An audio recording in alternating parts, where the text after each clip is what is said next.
What really happened with your host, Mike Rivero. You're listening to the Republic Broadcasting Network, where you'll find out what the Fukushima's going on. And aloha, America. Welcome to our show today. It is Friday, March 22nd, 2019. Thank goodness it's Friday. Thank goodness it's Friday. Thank goodness it's Friday. We have a lot to talk about today. The phone lines are open, 800-313-9443. Mike is in our control room, ready to answer the phone, put you on the air with your comments, questions, and observations. And, of course, this being Friday, the lovely Lady Claire will be joining us in hour number 3. So let's just get right into it because there's a lot to talk about today. A lot of repercussions starting to show up over Trump's announcement that he would recognize Israel's annexation of the Golan Heights. And partly it's to shore up support for Netanyahu ahead of the upcoming elections, because Netanyahu has been trailing Benny Gantz, and it's a close race. In fact, it's so close, Benny Gantz is also going to be speaking at AIPAC. And I'm sure Netanyahu's not going to be happy about sharing the stage there. And, of course, it's another way to basically make stink face at Bashar al-Assad. But it does fly in the face of international consensus. It does fly in the face of United Nations resolutions. And basically, the Golan Heights has been a part of Syria since the country acquired its independence all the way back in 1944. And despite numerous wars, claims, and counterclaims, the international community continues to regard that region as part of Syria. And basically, formally recognizing Israel's annexation of the Golan would mark a break in decades of U.S. foreign policy, as well as flying in the face of international consensus. And of course, it completely pulls the rug out from underneath the U.S. outrage over the alleged Russian annexation of Crimea. And again, that isn't what happened. Crimea held a referendum to secede from Ukraine. Then they held another referendum to join the Russian Republic.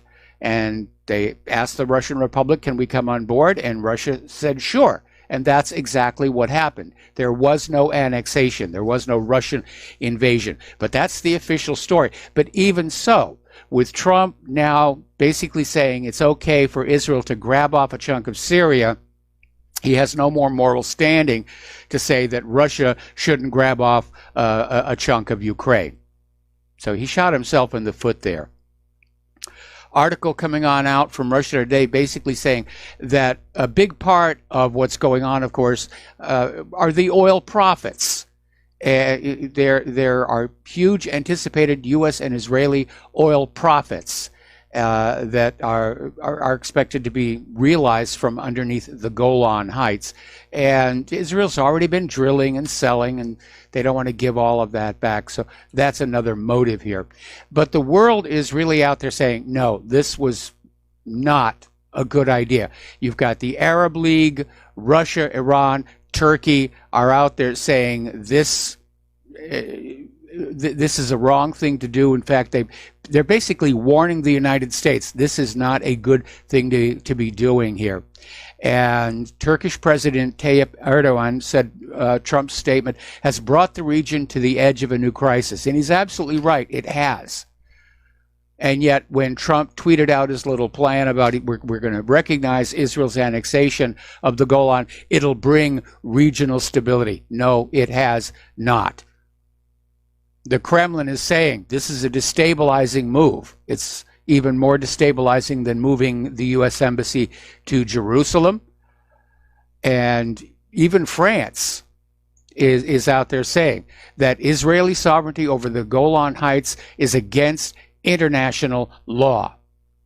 So Syria, needless to say, has condemned Trump's move and issued a statement, first of all, saying that Trump's clearly showing a blind bias toward Israel.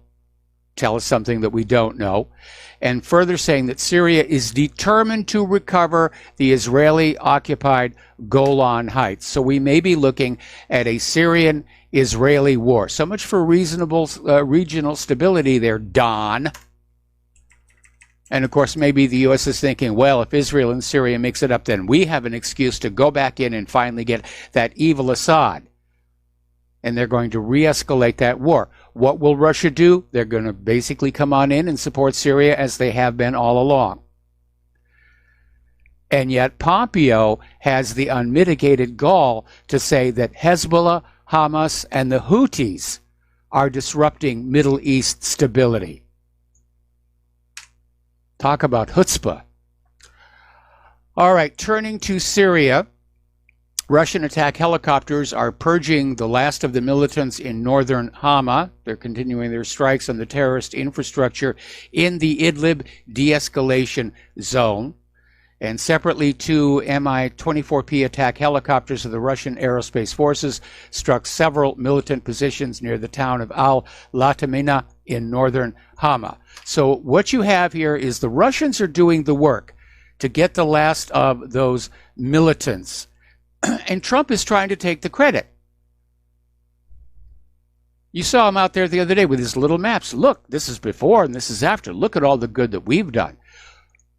What Trump is trying to do is get out of Syria without making it look like we lost. He's going to declare victory and go home. Well, if you remember that the original goal of going into Syria was to replace Bashar al-Assad with a U.S. obedient puppet ruler, clearly the United States lost that one. There's really no other way to say it. They got whipped for fair in Syria, and they're losing in Afghanistan too. All right, we're going to do a shout out to our on-air affiliates who are just now rejoining our network.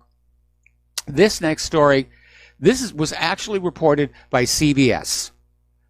And during his high-profile visit to Israel, Secretary of State Mike Pompeo said President Trump could be a present-day Queen Esther, a figure in Hebrew and Christian biblical stories who was sent to save the Jewish people. And so Pompeo saying it's possible Trump was sent by God to save the Jewish people from Iran. Ignoring, of course, the fact that Iran has not actually launched a war of conquest against another country in about 200 years. Meanwhile, tensions with Germany are continuing to escalate. Germany is openly defying U.S. demands to spend more on its NATO budget. Germany is already chafing at the economic harm being caused by the U.S. tariffs on aluminum and steel.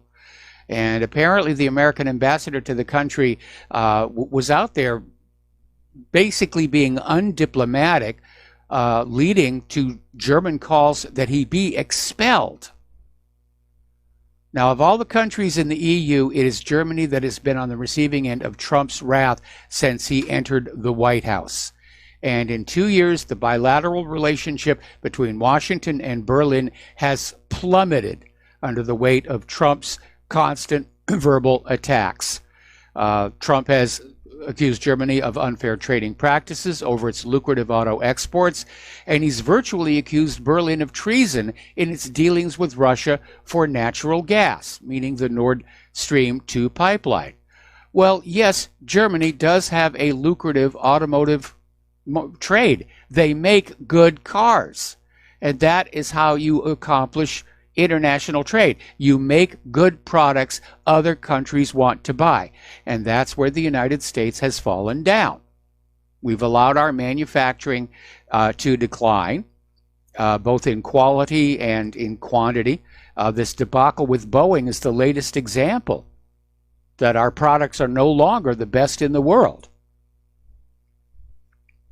Okay, over in Venezuela, Bolton is out there saying that Trump is very serious about all options on the table. Now, remember, Elliot Abrams not too long ago got pranked by these two Russian radio hosts, and on their phone call said there was not a plan to directly militarily invade Venezuela. Obviously, that can be changed at a moment's notice here. But apparently something that's come on out is the reason that Maduro has arrested Juan Guaido's top aide is that apparently he was running a terrorist cell, or at least that's the accusation. So Bolton, in an interview with Breitbart, is saying Trump is very clear on this point. All options are on the table. So they're talking yet another invasion of yet another country that has not attacked us, that has not harmed us, that doesn't even threaten us, other than being an inconvenience to economic interests. Over in Israel, the Gaza March of Return, the architect of all of that, Abu Artema, is celebrating its 1-year anniversary. Now, we're not quite there. It's still about a week off. But the March of Return began on March 30th, 2018. It's been a weekly occurrence every week, steady as you can, for close to a year. One more week will make it a year. They did call it off, I think it was about a week ago, because of the Israeli airstrikes that were going on. But he comes on out here with a statement. Why would we die here in silence? We want our message to reach the world. We want to say to the world, here there is a people searching for a life of dignity, human rights, and freedom. Okay. And we have the weekly report on Israeli human rights violations in the occupied Palestinian territory. Apparently, Israeli warplanes launched dozens of airstrikes on the Gaza Strip, running for about 5 hours. And this basically amounts to collective punishment on the 2 million Palestinians jammed into the Gaza Strip. Now, 4 Palestinian civilians, including 2 women and a child, were wounded, in addition to damaging a wedding hall, an office belonging to the Ministry of Detainees and Ex-Detainees Affairs. Several houses sustained material damage. 3 Palestinian civilians were killed and 12 others were wounded in different incidents over in the West Bank. And again, it continues to be excessive force against a relatively helpless, imprisoned population. Okay. There's been a day of mourning declared in the West Bank following the shooting of 4 Palestinians by Israeli forces in the space of 24 hours. And it's just, it's atrocious what's going on over there. It really is here. Apparently, Israel has been shelling Rafah town in the southern Gaza Strip. At least 7 Palestinians were injured, and they're saying that the Israeli artillery targeted a military lookout post east of the town, destroying the post and wounding the 7 Palestinians. The Israeli army is saying that the shelling was a response to the releasing of balloons, arson balloons, that exploded over southern Israel and, as usual, caused absolutely no damage and injured nobody. I think all of these balloons and kites are coming from agent provocateurs. I don't think Hamas is dumb enough to keep releasing a weapon with a proven record of uselessness, knowing it will prompt a retaliation. I just don't buy that. There's something that smells about that whole thing. All right, as you know, there's this United Nations report that is critical of Israel's use of excessive lethal force against unarmed Palestinian protesters. And Israel, as usual, is coming on out and saying, oh, the United Nations is biased against Israel. They're a bunch of anti-Semites. They're Jew haters. They're really not being fair at all. And they really they should be looking at Hamas and just ignore what Israel is doing. Well, Hamas isn't shooting Israelis with butterfly bullets. It's not gunning down unarmed Israeli protesters. That's really what it comes down to. Now, this UN Commission of Inquiry on the demonstrations said this week that Israel should investigate the shootings of more than 6,000 people. Israel has agreed to an investigation into 11 killings. That's how far apart they are. And proving that it is not just the United States government that has been completely subverted by Israel. Great Britain will oppose the anti-Israel resolutions at the UN Human Rights Council. In fact, it will say they're going to oppose all resolutions brought to the UN Human Rights Council that condemn Israel. This is coming from the British Foreign Secretary Jeremy Hunt, saying that the UN Human Rights Commission had a disproportionate and discriminatory focus on Israel. I mean, he's getting his talking points directly from the Israeli government. Denmark, Austria, and Australia are also going to oppose all anti-Israel resolutions at the United Nations Human Rights Commission.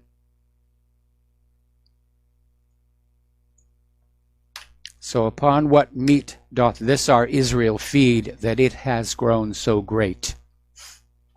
Apologies to Bill Shakespeare. Jordanian King Abdullah II has reaffirmed the country's position regarding the occupied city of Jerusalem, saying that Jerusalem is a red line for Jordan. And the reason that he is taking a stand right now is because of Israel's escalations on the Temple Mount, and in particular, the continued incursions and desecration of the Al-Aqsa Mosque by Jewish extremists. So the pressure is building, and Israel's not going to stop until they get a regional war. That's what they want. Of course, Israel won't fight it. They won't pay for it. You will. Here's a weird story. This is coming out of the Jewish Times, Times of Israel. Israel is going to hold a referendum on replacing Britain in the European Union. Now, Benjamin Netanyahu has promised this referendum to join the European Union because apparently Brussels is saying there's a space up for grabs after Britain leaves. And apparently this is something that Netanyahu thinks will get him more votes in the upcoming elections. Now, the last time I looked at a map, Israel was nowhere near Europe. I think it's just a campaign ploy. Meanwhile, Mike Pompeo is warning that the United States could curb their security ties with Israel over Israel's growing relationship with China. And Israel and China are cooperating with each other economically. The United States doesn't like that. I think it would be a good thing for the U.S. to curb security ties with Israel. Remember that story that came out a few years ago, where all of the take from the NSA's spying on all of us is shared with Israel without any filtering whatsoever. So Israel basically gets to spy on everybody in this country. I would like to see that come to an end. So, yeah, Israel, keep on cooperating with China. That would be a good thing. Over in France, and this is getting serious, as we reported earlier in the week, the French army is going to be deployed to the streets of France for this weekend's Yellow Vest protests. Macron is using the emergence of a violent element, which is probably agent provocateurs, to threaten to shut down the Yellow Vest rioters.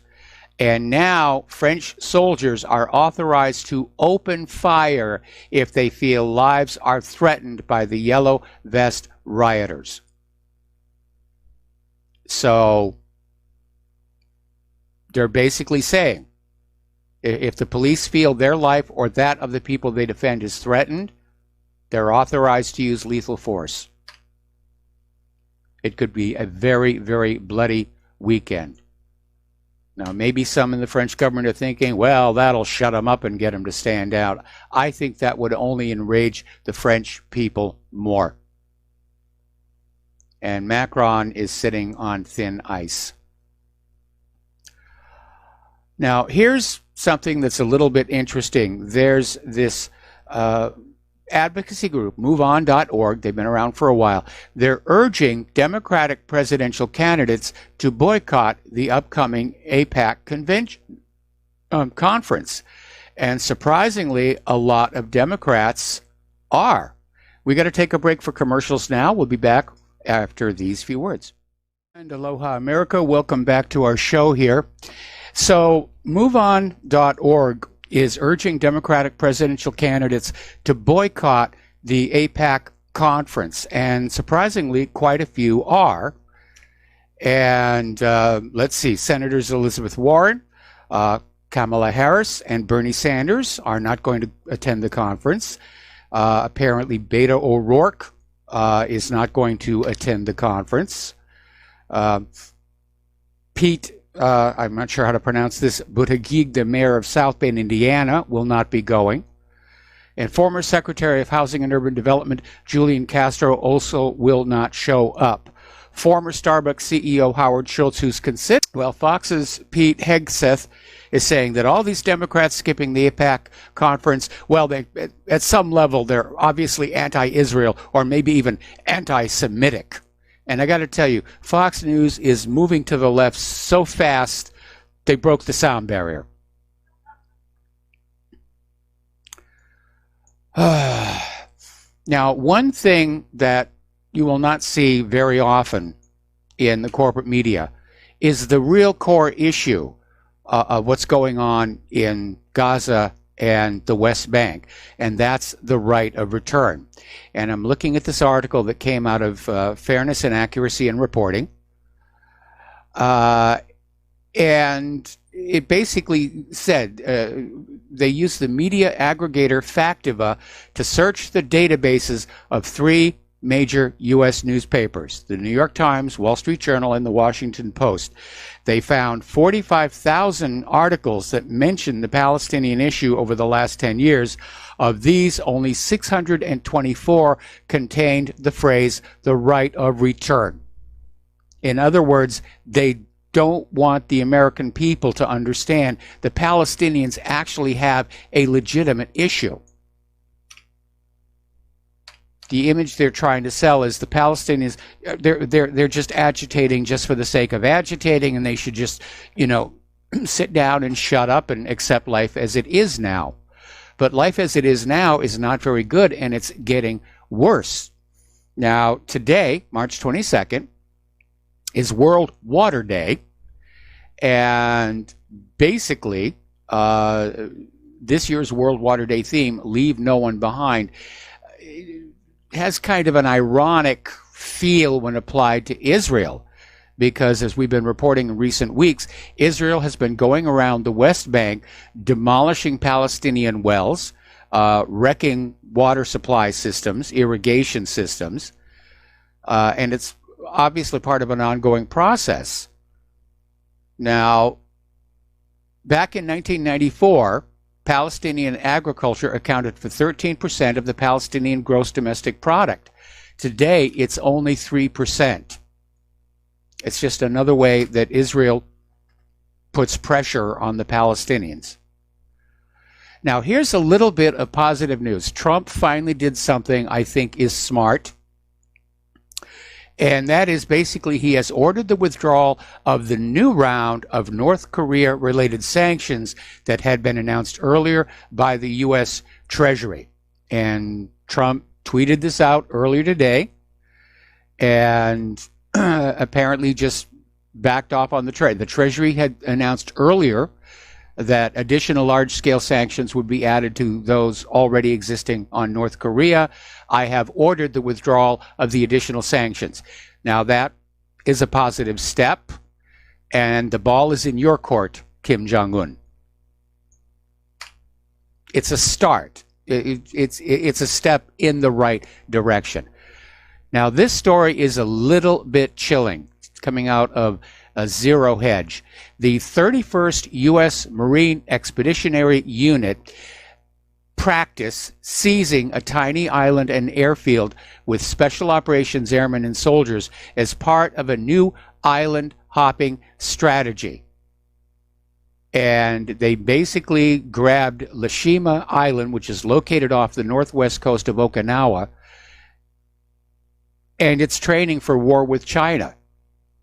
Now, for those of you who are historians and have studied World War II, you will understand that that island hopping campaign cost dearly in lives. I don't think there's going to be an island hopping campaign in this next war. It's going to be fought with missiles, and hopefully we can avoid using the nuclear ones. Another little article. This one is coming out of Mint Press News. describing that the new face of America's war machine is special operations. That the days of mass troops and tanks rolling across the countryside may in fact be a thing of the past. That instead the U.S. military doctrine is special operations hitting specific targets and trying to take control of a country that way. So hopefully we're going to see some of these special operations forces get pulled out of Syria. Got to take another break for commercials, and we'll be right back. And aloha, America. Welcome back to our show here. We're going to go to the phones now to Peter in Los Angeles. Aloha, Peter. Welcome to the show. What's on your mind? Mike, I called to chime in on Israel, which, by the way, there's that convention for the Israeli targeting the Israeli lobby, anti-Israeli lobby, is on today that Grant Smith puts on. But I wanted to respond to what you were saying about the island hopping stuff and special ops and all that, and how I'm an infantry guy, was Ranger School, all that kind of stuff, and I can tell you right now that there's not going to be another island hopping campaign. If you massed ships at all, then, remember the old Davy Crockett, you could fire a nuclear weapon. They had that in the 60s from a Jeep. Yes. And it's just not going to ever happen. It's what would happen when you exercise for that is you need aircraft carriers, of course, and, a lot of big deck ships that the admirals and the Marine Corps really love, but have no utility whatsoever against any sort of credible opponent. The other thing is, I would tell you that even special ops, and I spent some time in that, is very limited with the artificial intelligence, programmable drones. Why even have targeted stuff? You don't need to, even behind the lines, sneaking and peeking stuff that everybody used to do. We can't even, that can be done now by machines. And you can't even attribute those to anybody. But, I like to switch to Israel unless you want to like to talk about that or whatever, but well, the comment you made about the fact that, I agree with you, there's not going to be any more island hopping again because the way the technological face of warfare has changed. But it does illustrate once again that the Pentagon is preparing to fight the last war rather than the next one. Yeah, it was even 2 wars ago, Mike. Yeah, well, yes, John. 3. I've lost count. There have been so many.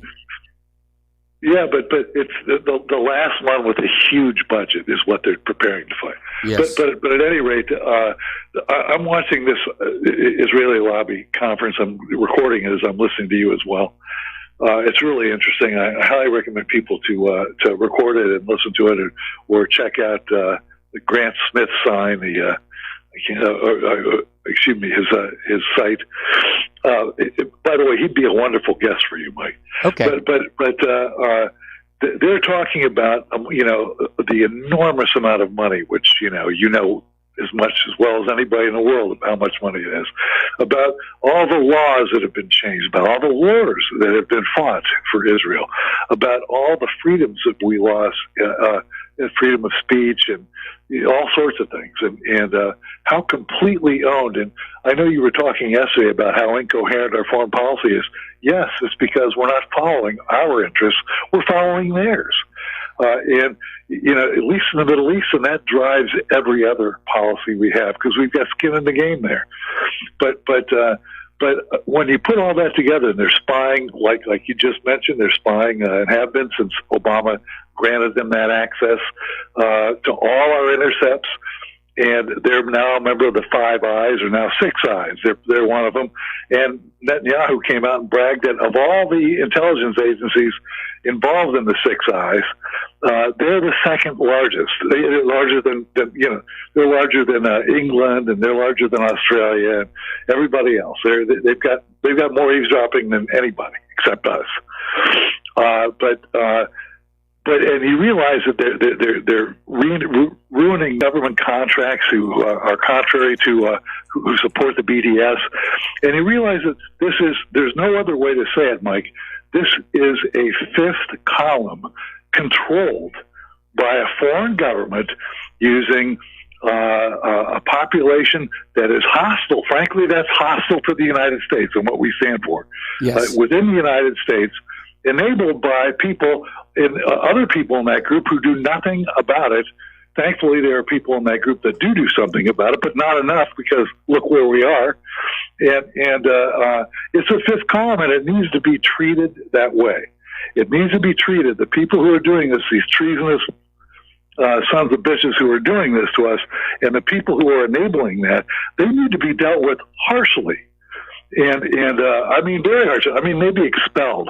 Because how else are we ever going to get our country back? And the people who the Jews who are good Americans and all that, and there are a lot of them. It's just that they're completely dominated by the ones who are involved in this. All the money has gone into this. They own Adelson, all these guys. They own all the parties. They own everything. They've got to stand up and be counted, or they're going to be counted against. And that's my basic comment. Mike, what do you think? That's starting to happen, because polls of American Jews show that their support for Israel is definitely in decline. And one of the primary reasons is because they are concerned that as the world's opinion of Israel also declines, that they, even though they're not part of the Israeli government or even live in Israel, are going to be seen as part of the problem. And it's one of the artifacts, of course, of Israel's constant proclamations that it represents all of the world's Jews. And so people looking at Israel's crimes are saying, well, if it's all the world's Jews, and, you know, we're back into some really negative territory there. There are some very evil individuals out there, and you're right. More of the Jews who don't agree with what's going on should speak out. But you also need to keep in mind, it's part of their religion that you can't say bad things about other Jews. And for observant Jews, for Jews who are, you know, following their religion, that does constrain them from speaking out. And you're right, Mike. But my rejoinder to that is that remember when they were saying, guys like Bill Kristol and all these people were saying that Islamophobia is a fact of life. You look at every movie. Well, let me ask you: when was the last time anybody in any movie has ever seen a Jewish or an Israeli bad guy? But ask yourself how many Muslims and how many Arabs, of course Germans, of course, bad guys you've seen, and you can't even count them. Yeah. But the point is, they came out a couple of years back. Remember, they called Islam a gutter religion. Remember that? That was allowed. That was allowed to be said, and so. You know, I would tell you that a religion that can't self-correct, that considers itself chosen even amongst themselves, and can't criticize people wrong even, and then absolutely smears and stifles and tries to ruin anybody from the outside or inside, for that matter, who says it absolutely is. And part of the problem, of course, is this. First of all, this unshakable sense of entitlement. And second, the idea that they are above societal norms. And I'll give you a good example, of course. For the Jewish holiday of Purim, it's quite common for Jews to dress up in blackface, which we're all told that blackface is now offensive to all the African Americans. But apparently, when the Jews do it on Purim, it's no longer racist. It's another one of these double standards. So the problem is that at some point, they're going to provoke a backlash, and it could be a global backlash, and it's going to be ugly. But it seems like if you study the last 2,000 years of persecutions and expulsions and pogroms, you find the same repeating pattern of a Jewish population that refuses to integrate with the culture around them, that views the culture around them as basically prey, primarily economically, and works to basically grab control of the society, its press, its government, until finally there is a backlash. And it's happened over and over and over throughout history for the last 2,000 years, and there's nowhere is it carved in granite that it's not going to happen again. And Mike, can I say one more thing? And I know you got calls backed up, but this is not me. But in light of what you were just saying, if I had gone to 90 bars over hundreds of years and gotten thrown out of 90 bars, right? Yep. For doing the same things, people are saying those bars are anti-Semitic. No, they're anti-Pete. Yes. I mean, was that anti-Petism? I mean, come on, what is that? I mean, they won't. Well, they'll never sit down and look in the mirror. Again, going back to your thing about never criticizing each other, they never sit down, look in the mirror, and call a spade a spade. And hey, they're a fifth column. They've been thrown out of tons of countries because they are a fifth column, and ones that are less tolerant than us would have thrown them out long ago. Well, so, again, you need to go back and look at their religion.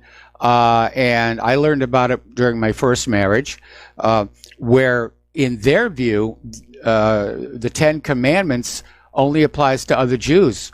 The prohibitions against killing or stealing or lying, that's just within the tribe, and everybody else is fair game. And they actually believe this, and they feel no guilt for their behavior. And that's why they're not going to look in the mirror. In their worldview, under their religious beliefs, they're doing what they're supposed to do. Their religion actually teaches that God has exposed the Gentiles' money to the Jewish nation. Sick, Mike. Listen, thank you. Have a great weekend.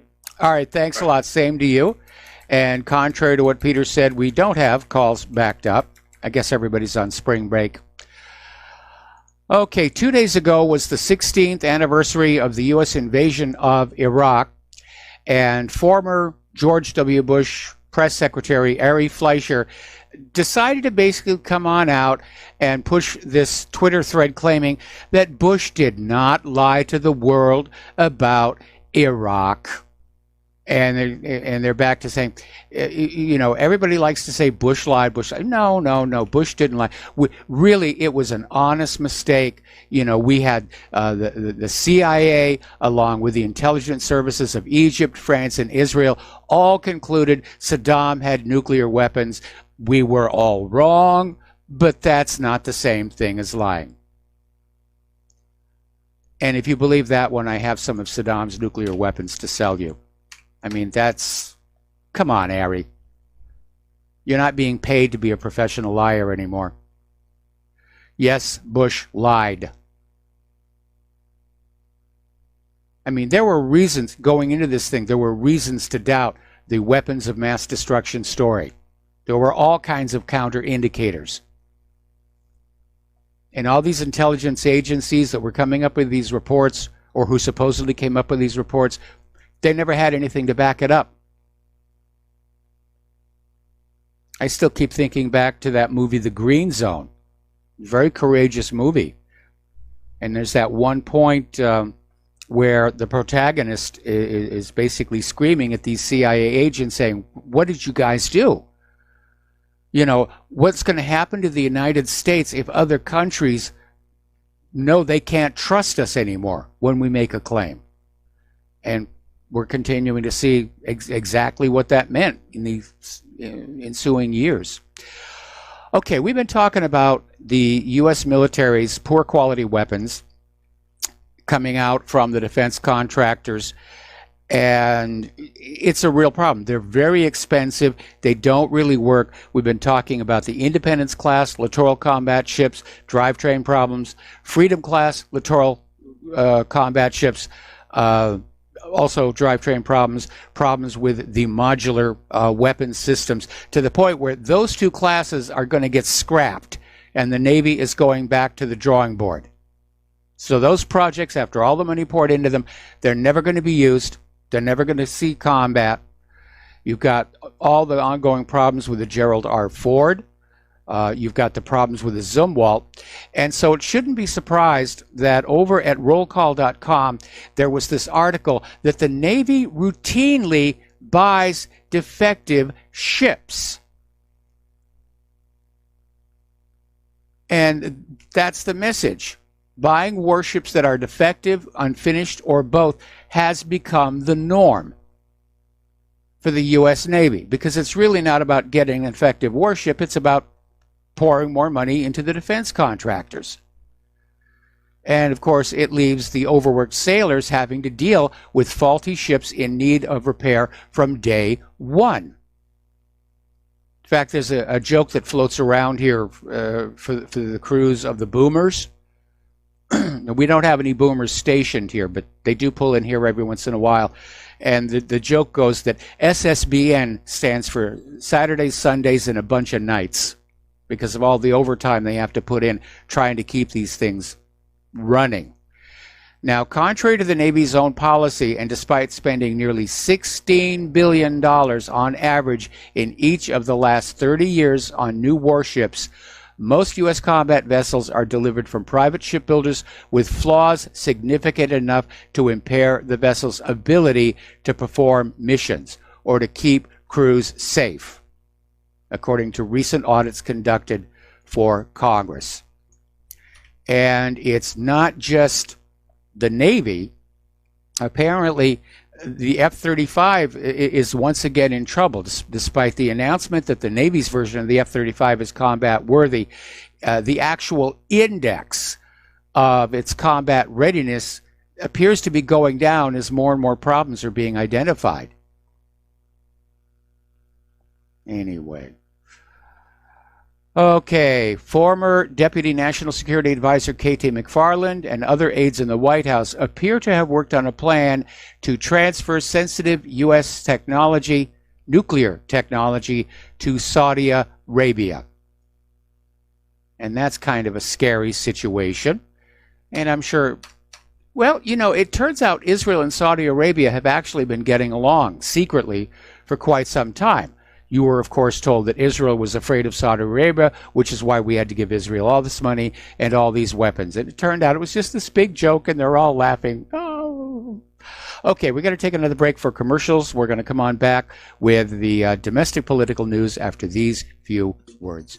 And aloha, America. Welcome back to our show here. And apparently, Ari Fleischer's attempt to burnish W's image has already provoked a backlash from the various intelligence agencies who are in effect saying, no, you're not going to dump the blame for this on us.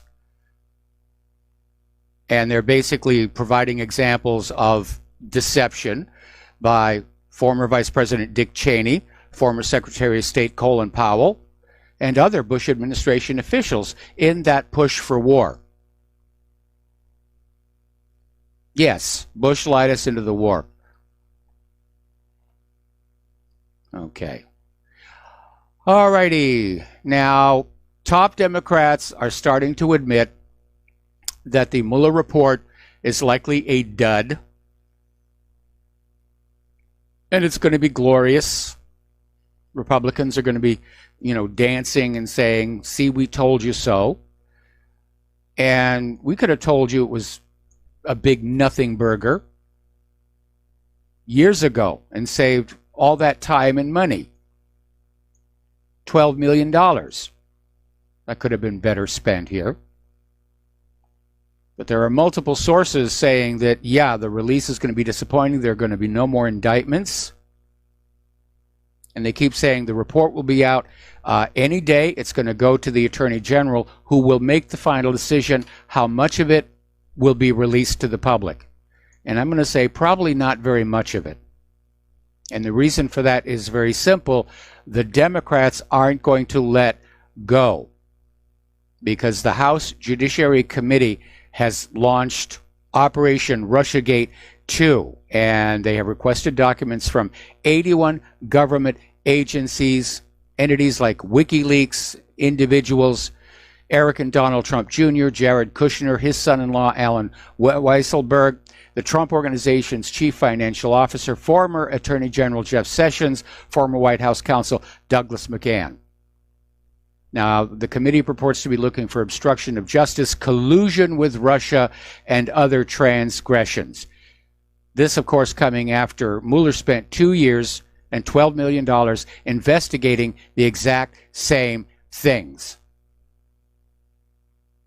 So they're not going to let the dust settle. The Democrat-controlled House wants to keep the post-Mueller-Russiagate mill running for its political advantage. They're going to be trying to ride this into the 2020 elections. They're not going to let up. This is not an investigation. It's persecution. It's viciousness. All right, we have a caller waiting on the line. Michael in Canada, aloha. Welcome to the show. What's on your mind? Aloha, Mike. I listen to your show every day. Usually get it on YouTube, but because I'm not home in time to catch it when it's live. Anyway, I called the other day and I was unprepared because it was the end of the show and I tried to get in under the wire. So I'd like to clarify a little bit, your listeners and yourself maybe, about this. Okay, well, I'm going to have to put you on hold. Okay. Do not hang up. We got to take a quick break for station identification, and I'm going to come right back to you. And aloha, America. Welcome back to our show, hour number 2, and we're talking with Michael up in Canada. And Michael, you basically just pick up where you left off. Okay, Mike. I want to say first that I haven't got a racist or hateful bone in my body. I'm not that kind of person. But we're talking about this anti-hate legislation they put through your Congress. And it starts off like saying you cannot say racist or hateful things against these people, but you could word that another way. You could say it is okay to say racist, hateful, name-calling things about anybody except these people. Yes. And it goes down the list. I couldn't remember it the other day. It goes African Americans, Latinos, Native Americans, Asian Americans, Pacific Islanders, and other people of color, and Jews, Muslims, Hindus, Sikhs, and the LGBTQ community. Did they leave anybody out? No, I think you've covered pretty much all of it there. Well, we're starting to see a pushback against these ridiculous laws because they are an affront to the First Amendment right to freedom of speech. And ACLU is already going to work on this. This could wind up going all the way to the United States Supreme Court. And I am hoping, that whoever has been blackmailing our Supreme Court justices won't be able to get them to say, well, freedom of speech now has to be limited, because then it's no longer free speech, it's permitted speech. And one of the stories that we had on What Really Happened this morning is apparently our students on colleges have been so brainwashed that a poll said most of them agreed with the idea that freedom of speech should be limited for people who are saying anything that offends anybody. Well, of course, you can't have freedom of speech without offending somebody. There's always going to be somebody who's going to leap up and say, oh, what you're saying is offensive to me. So they've already succeeded in brainwashing the next generation into thinking there should be limits on freedom of speech. And that, I think, is a complete betrayal by our educational system. My point about this was they didn't include, in all the religions and all the races, they didn't include white people or Christianity. So just by me saying this, there's going to be people that, well, he must be a white nationalist Nazi or something, or a racist of some kind, just because I'm saying this. Well, I think that kind of, you know what, we had another caller the other day that was talking about white nationalism, and I think that maybe it's time to rebrand. And my suggestion at that time was, we have black Americans and brown Americans and Asian Americans, and probably you ought to start calling yourself American Americans, because it's going to be a lot harder for anybody in the media to try and give that a negative connotation, especially with the older generation. When you say nationalist, they're going to go back to, oh, Nazis, Nazi Germany. So I think you need to rebrand. And we touch on Israel here for a second? Yeah, real quick. Talking about Trump saying that it's time to recognize Israel's dominance of the Golan Heights. Well, what about the rest of the countries in the UN? Well, the United Nations has repeatedly said that the Golan belongs to Syria. But this is Donald Trump and Israel standing up and saying, we ams above the law. Yeah, exactly. Well, the rest of the world isn't going to go along. Well, as soon as they call up Justin Trudeau, he'll go along with it too, and he'll make a similar statement. You mark my words. He may well, but his poll numbers are in serious trouble, and he may decide he needs to sort of back down a little bit if he has any hope for re-election. Well, it doesn't matter. He'll toe the Zionist line right into the ground, and they all do. Yep. Now we're certainly seeing that. Conservatives were in this country. We're certainly seeing that with all these governments that are already coming on out without even having read the report from the United Nations Human Rights Commission on what Israel has been doing in Palestine. They're already out there saying, well, we're going to vote no, by golly, whatever Israel does is okay. Shoot little Palestinian children with exploding bullets, we're fine with that. Run over Rachel Curry with a bulldozer, yeah, that's fine. We can live with that. Wonder who rules over us. Yeah, very much so. Well, I'm not afraid to speak out about them. I have some rules about it. Neither am I. We confine our criticism to individuals. We don't paint with a broad brush.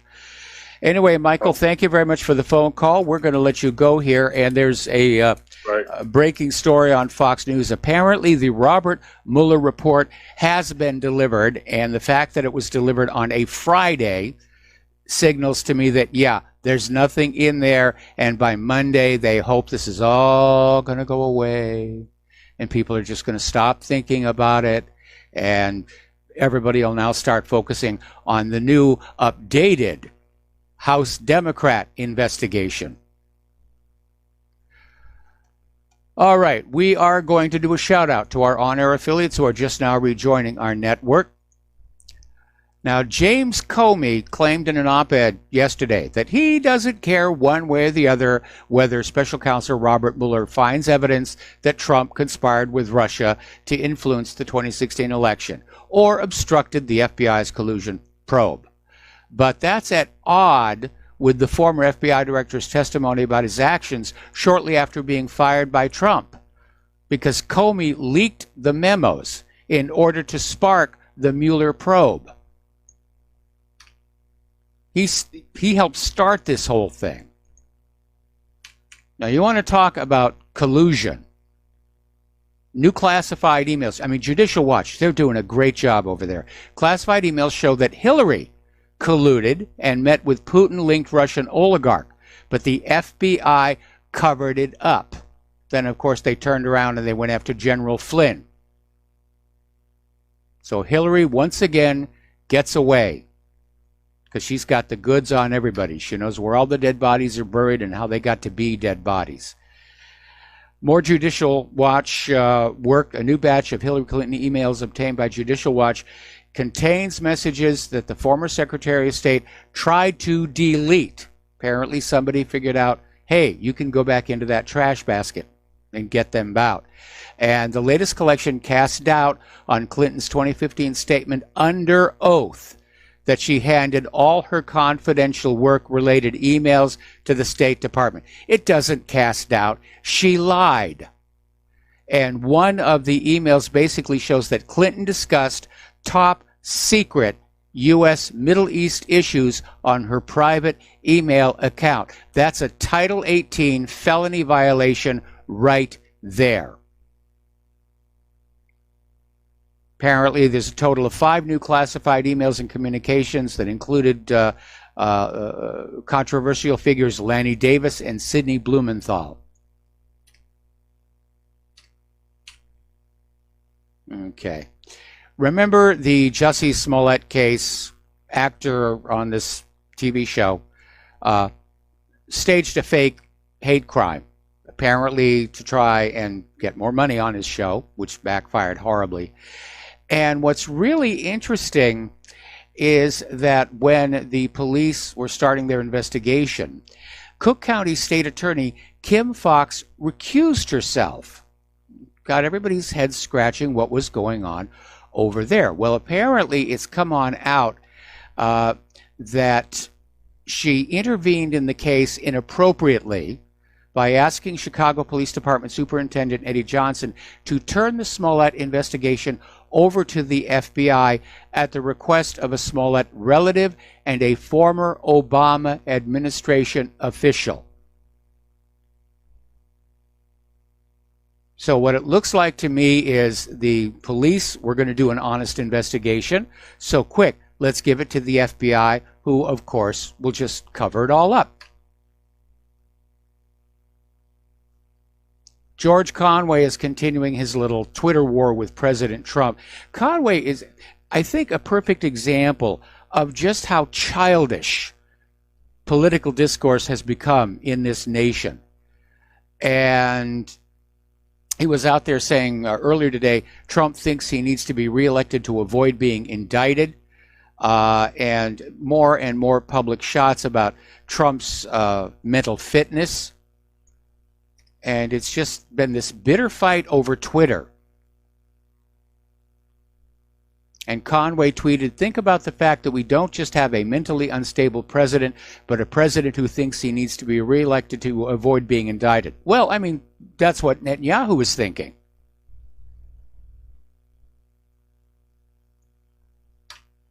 Okay. Let's see. Yeah, I mentioned this earlier in the show. College students say First Amendment shouldn't protect hateful, offensive, or rude speech. Who gets to decide what is hateful or offensive speech? There is the problem. Freedom of speech is an absolute. You either have freedom of speech or you have permitted speech. And I think this is sort of revealing part of the reason for this agenda to turn the younger generation into these thin-skinned, easily offended at everything snowflakes, to basically convince them, oh, we can't have freedom of speech. I'm afraid I'll hear something that I don't like. Well, too bad. You live in a country where freedom of speech is recognized as a right. And I don't agree with people who intentionally go out of their way to say hateful things. It's impolite. It's rude. But you can't start using that as an excuse to stifle other people's speech who are talking about serious, serious issues. Okay. All right. So let's get into the economic news here. John Adams of Adams Economics basically is looking at this issue, saying that the war on cash is really a war on the people. And it's a continuation of a process that has been going on since the country was started. When the United States was founded, the money was the metal in the coins, silver and gold. That was the money. And once you earned it, you put it in your pocket. It was totally under your control. There wasn't anything the bankers or the government could do about it. It was yours to do with as you saw fit. Save it, spend it, whatever. It didn't really matter. It was yours. That was freedom. Then you started getting into the creation of the Federal Reserve, where all of a sudden the money stopped being linked to that silver and gold, and the money became the Federal Reserve note and was delinked from the silver coinage. And then, of course, in 1964, the coinage itself became debased. No more silver, certainly no more gold, not even copper in the pennies. And the banks and the government could then manipulate the value of that money, even if it was already in your pocket and you already owned it. And this is the next step. They want you to not have your own money in your pocket. They want it in the banks, someplace where they can keep an eye on it, use it if they need it, and basically just use that in turn to control you. The Federal Reserve is, first of all, it's not federal. It's no more federal than Federal Express. And it's not an institution interested in serving the people of the United States or the country itself. It is a private, for-profit organization which refuses to be audited, which pays no taxes other than the taxes on the land on which their branch banks sit. It's a sweet little operation. And they get to call the shots. They get to call the shots. They have usurped the monetary policy of the United States. The creation of the Federal Reserve, first of all, was unconstitutional because the Constitution vests the Congress with the power to coin money. Note the word coin money, and regulate its value thereof. And nowhere does the Constitution allow the government to delegate that authority to anybody else. And the 10th Amendment forbids the government from simply assuming that. But, you know, the bankers have got a lot of money, and politicians will sell their own mother for $1.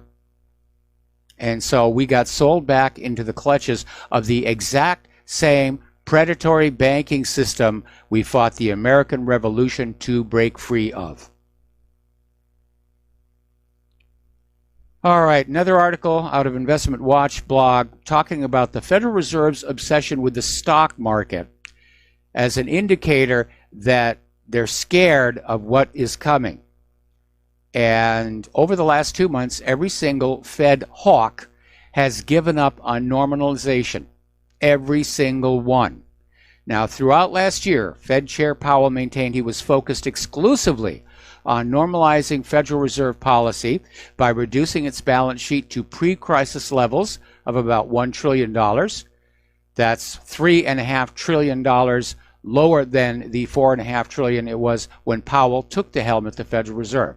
The second thing Powell wanted to do was raise interest rates to the neutral state, which is the rate of gross domestic product growth versus inflation.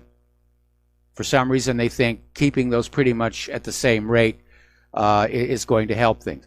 And Powell kept saying these were his two objectives no matter what. Then came that October-December U.S. stock market meltdown, and Powell buckled like a cheap paper plate. Over in Germany, they're dealing with their crisis. Manufacturing falls to a 79-month low. And Merkel is saying it is a combination of concerns over Brexit as well as the disputes between the United States and China and the tariffs problem. Meanwhile, Russia bought 1 million ounces of gold in February, or that basically comes out to 31 metric tons, 1 million ounces of gold. That's a lot of gold. I can't even imagine that much gold. Most analysts believe Russia is going to continue buying at this level and may increase in the coming months. Russia's getting ready for a currency war. So's China, for that matter. All right, the United States has granted Iraq a 90-day waiver on sanctions to allow them to import Iranian oil. And the Trump administration is being magnanimous here. You can go ahead and buy your oil. But reminding everybody that they reimposed sanctions on Iran's energy exports last November, citing its nuclear program and meddling in the Middle East, because after all, meddling in the Middle East is our job, darn it. And as a little reminder, especially as Ari Fleischer gets pummeled for saying that we didn't lie about Iraq, Iran never had a nuclear program other than the peaceful uses of nuclear energy that they're allowed to have under the Non-Proliferation Treaty, which both Iran and the United States signed and ratified. But as usual, the United States is not in the habit of standing by their treaties here. Okay. Little side note here. Way, way back, a little over 100 years ago, 1913, was the year when the government, first of all, created the Federal Reserve, which was unconstitutional, and gave us the 16th Amendment. And during the debate on the 16th Amendment, it was promised to the American people that the amount of a federal income tax would never exceed 2%. Boy, did you guys get suckered. You were taken for such a ride on that one. Oh, my goodness here. Apparently, 3 of Israel's largest banks, in fact, there are 3 largest banks, Hapoalim Bank, Leumi Bank and Mizrahi Tefahot Bank have all been ordered to pay record fines totaling over $1 billion to the U.S. government after the banks were found to have actively colluded with thousands of wealthy Americans in massive tax evasion schemes.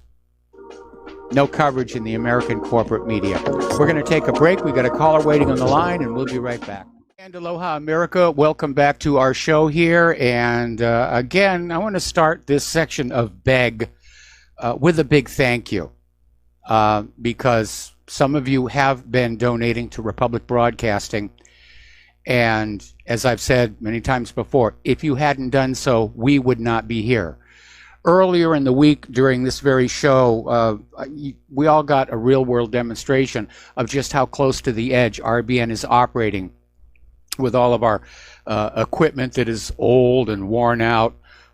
Some of the on-air hosts are old and worn out, but that's something you can't fix. Oh, I got a nasty remark from Claire on that one. I was referring to myself.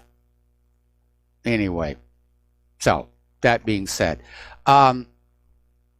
we need you to continue to support. We don't have foundation money coming in. We don't have George Soros. He won't even send us a Hanukkah card. So if you'd like to help out, and there's no such thing as too small a donation, the postal address to send a check, money order, or if you prefer anonymity cash, is Republic Broadcasting Network, 2251 Double Creek Drive, number 302, Round Rock, Texas, 78664. The phone number where you can make a credit or debit card donation is 800-724-2719, extension 1 during business hours, extension 3 at all other times here. And before I take this next phone call, I'm watching the Fox News feed here, and they're really going on about the Mueller report being delivered to the Attorney General, and they're all talking, but there's nothing really to report. They're struggling to make this into a big story.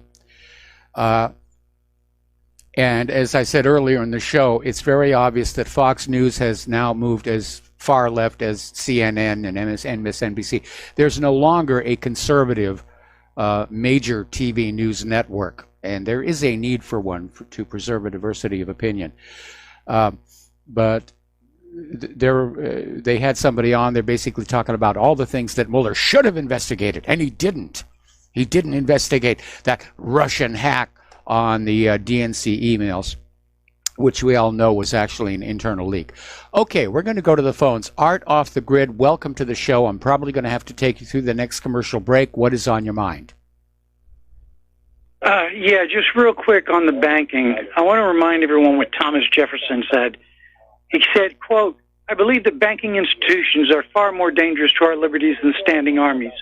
If the American people ever allow private banks to control the issuance of their currency, first by inflation, then by deflation, the banks and corporations that will grow up around these banks will deprive the people of all the property until the children wake up one day homeless on the continents their fathers conquered. The issuing power of currency should be taken from the banks and restored to the people to whom it properly belongs." Now, he said this, I believe, originally in a letter to the Secretary of Treasury in 1802, and later during the debates in 1809 when they were debating the recharter of the central bank. Yes. So let's go to Article 1, Section 8, Clause 5 of the Constitution. Congress shall have the power to coin money, regulate the value thereof, and a foreign coin, and fix the standard of weights and measures. Nowhere in there, you are correct, Mike, when you say nowhere in there does it give the Congress the authority to delegate that power to a private corporation for profit. Yes. And that's all I had to say on that. Okay. Well, thank you very much. Is there anything else? Now, just want to remind people, if we don't stop this, they're only one step away, and that is that nice little chip that's on your debit cards now. Those you Christians out there, you believe in the mark of the beast? There it is, right there. You're one step away from the implanted device. And the rest of you, just think about what Alex Jones talked about, the stack and pack cities and the removal of currency from the hands of the people. It's all coming to fruition. It's all coming to pass. It really is. Everything they told us is here. Thanks, Mike. All right, thanks an awful lot, Art. We're going to let you go. Have a good weekend. Thank you for the phone call. All righty, getting on back to the economic news here. Apparently, another article from Investment Watch blog. The retirement crisis is much worse than you think. According to a recent survey, 1 in 5 American adults have nothing saved for retirement or emergencies. A further 20% have squirreled away only 5% or less of their annual income to meet certain financial goals. Less than a third of all Americans have saved at least 11% or more. Now, the reality is, especially when you consider that the Social Security Trust Fund is full of IOUs that cannot be redeemed or will not be redeemed by the U.S. government, the reality is for a lot of us, there will be no retirement. And that's just something we're going to have to accept. And we're seeing a lot of people who should be retired, struggling with jobs at the local supermarkets or the local big box stores. All right, we got to take another break for commercials, and we will be right back. And aloha, America. Welcome back to our show. Turning towards immigration, the Border Patrol says the detention centers are all full, and they have been forced to just start releasing migrants into the general population. They're just going to stop holding on to them. Meanwhile, the California National Guard is leaving the border. It's just wide open.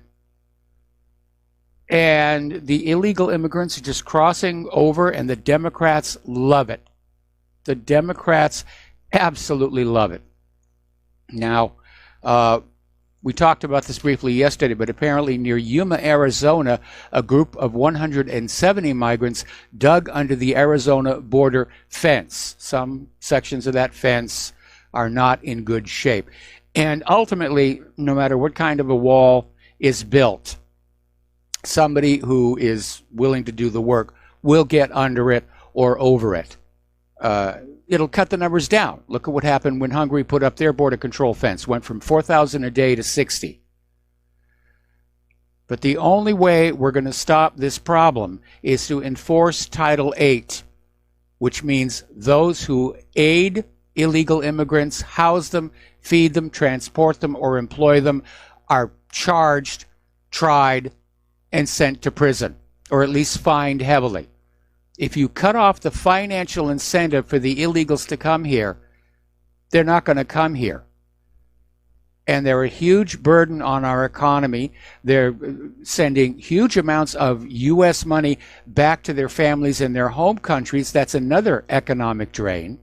This is just bad news all around. And the Democrats are okay with it as long as the illegals will vote Democratic. All right. And another part of the issue, another part of the problem, rather, up in Minnesota, the Muslim refugees are bringing a wave of tuberculosis.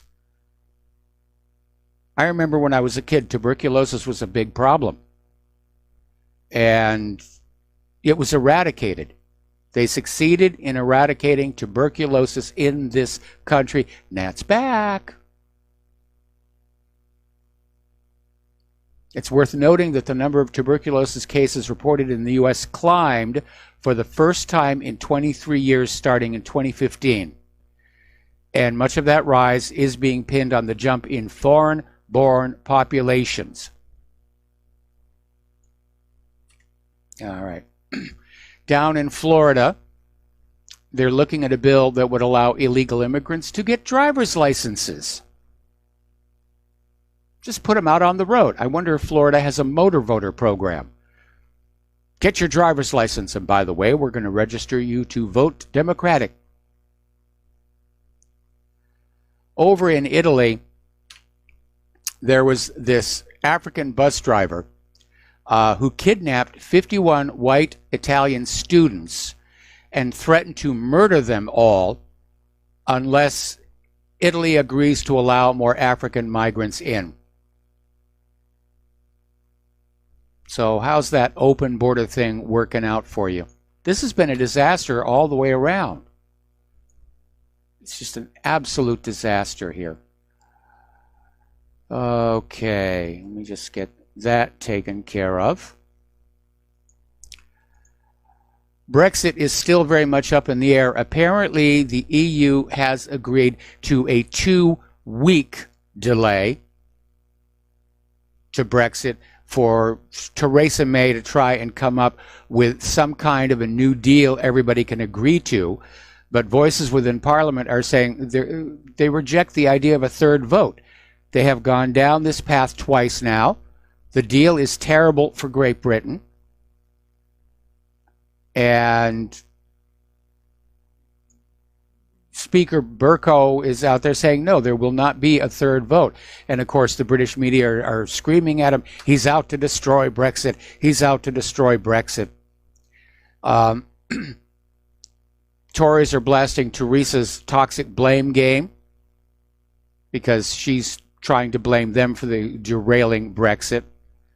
And right now, Theresa May is facing intense pressure to name a date for her resignation. So she botched that up really good. All right, we're going to take a phone call now from Jeff in Michigan. Aloha, Jeff. Welcome to the show. What's on your mind? Hi, how you doing? I was wondering, what is the historical response by a country that's being invaded? Well, generally, they fortify their borders and they try and fend off the invasion. This one, of course, has been a slow-motion invasion, and they were hoping the American people wouldn't notice. But Americans are noticing all over. So are the Europeans. It is, in fact, an invasion. Because what is the end result of an invasion? Your country gets taken over, your culture gets erased, a new culture gets imposed on top of it. Aren't we justified in just shooting the invaders? That's supposed to be what the Army is supposed to do. And right now, I mean, earlier this week there was a story that came on out where the Pentagon had identified $12 billion, more than twice what Trump was asking for. And so far, I haven't heard a word from the White House, from Donald Trump, telling the Pentagon, get started. Yeah, so I'll leave you with this. I think it's gone on far too long, and they've been enlightened upon this, and then so we need to take the final step to stem the flow, and that seems to be the only way to do it. Well, unfortunately, there have been groups down along that border who have formed their own little militias, if you will, to try and discourage the illegals from crossing. And unfortunately, they wind up getting arrested by the police, you know, for vigilantism. So, I mean, it's kind of an awkward situation. The government won't do anything about that open border, but if the American people try and do something about that open border, they're going to get arrested. And they get rid of the government. Well, I think the government is in the process of self-destructing. So sit back, have some pretzels, and, you know, watch the show. Yeah. Thank you. All right. Thank you very much for the phone call. Have yourself a good weekend. Now, thousands of European Union troops arrive in Great Britain for a major exercise. And they're arriving one day after Brexit was supposed to occur prior to the 2-week extension. And the troops include military personnel, first of all, from Britain, Belgium, Canada, Denmark, Estonia, France, Germany, Italy, Latvia, Lithuania, the Netherlands, Norway, Spain, and the United States. Now, 10,000 military troops, I don't know. I would be very, very nervous. Are they there just for this major exercise, or were they being sent on in to quell possible civil unrest, or even worse, basically grab control of the government and glue it on back to the EU? At this point, anything could happen. Over in Germany, Holger Schmidt, CEO of Schmitz & Partner AG, said the British should be happy to have turned their backs on the Brussels Club. While for German savers, Brexit is a disaster because right now Germany is the EU's strongest economy. They're going to be the cash cow to the EU. and the German people aren't going to want to carry that load all by themselves. It's a huge, huge mess. Apparently, somebody set up a petition in Parliament. Parliament has the same sort of petition website that the White House does, and immediately it filled up to something like 2 million signatures saying, cancel Brexit, or actually it was calling for a new referendum. And Nigel Farage is saying there's something funny about this because apparently a lot of these signatures are coming from other countries, North Korea, Afghanistan, even Papua New Guinea. So Farage is calling for an inquiry. Now, somebody's just trying to run up the petition and they're using spoofed IDs to do it. Now, the Eurosceptic Party, Forum for Democracy, is going to become one of the 2 largest groups in the Dutch Senate, stripping the ruling coalition of its majority after winning provincial elections on Wednesday. This followed the Utrecht shooting. So again, populist, Eurosceptic parties, nationalists, they're sweeping the polls. And the globalists are in a panic. How do we reverse this? How do we get them to love the New World Order? They pretty much botched this. But again, I don't see people like George Soros giving up on it. He's had this dream. I have a dream of a one world government, and I'm sitting on the golden throne of planet Earth. George Soros is a good argument for socialism because it shows what having way too much money can lead to.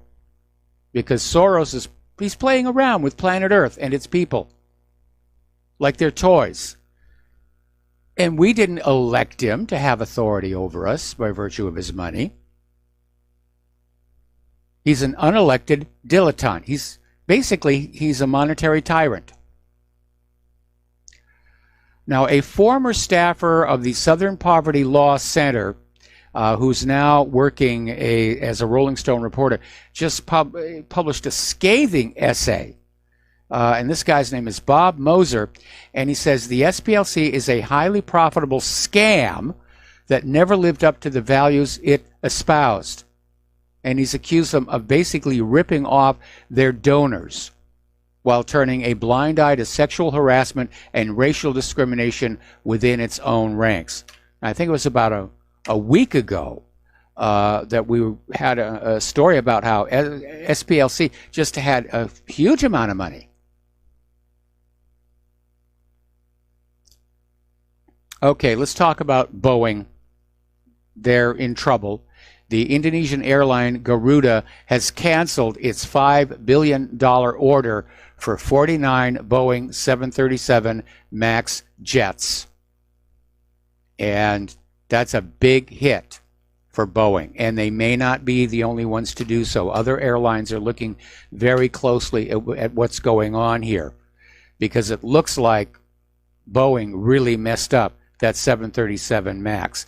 And complicating the issue is Boeing just rolled out its newest airliner, the 777X, which is this gigantic aircraft that they want to sell. But now a lot of people are going to be saying, I'm not sure. Apparently the FBI is joining the criminal investigation into just how the Boeing 737 MAX got its certification. And earlier in the week, we were reporting that there was this very questionable arrangement where the FAA basically allowed Boeing to do its own testing and certification, which it makes as much sense as the USDA or the FDA allowing vaccine makers to test their own vaccines. So there's a federal grand jury investigation, and it's looking into this certification process that approved the safety of the new Boeing plane, 2 of which have crashed since last October. Now, the Ethiopian Airlines was one of the few companies that actually got their hands on a Boeing 737 MAX 8 simulator, but the captain who flew the crashed planes failed to do any training on it. He basically skipped his training. They set up this simulator in January, 2 months before the crash, but the captain of the doomed aircraft never used it. Apparently, these crash jets also lacked key safety features because Boeing sold them as add-ons and charged extras for them.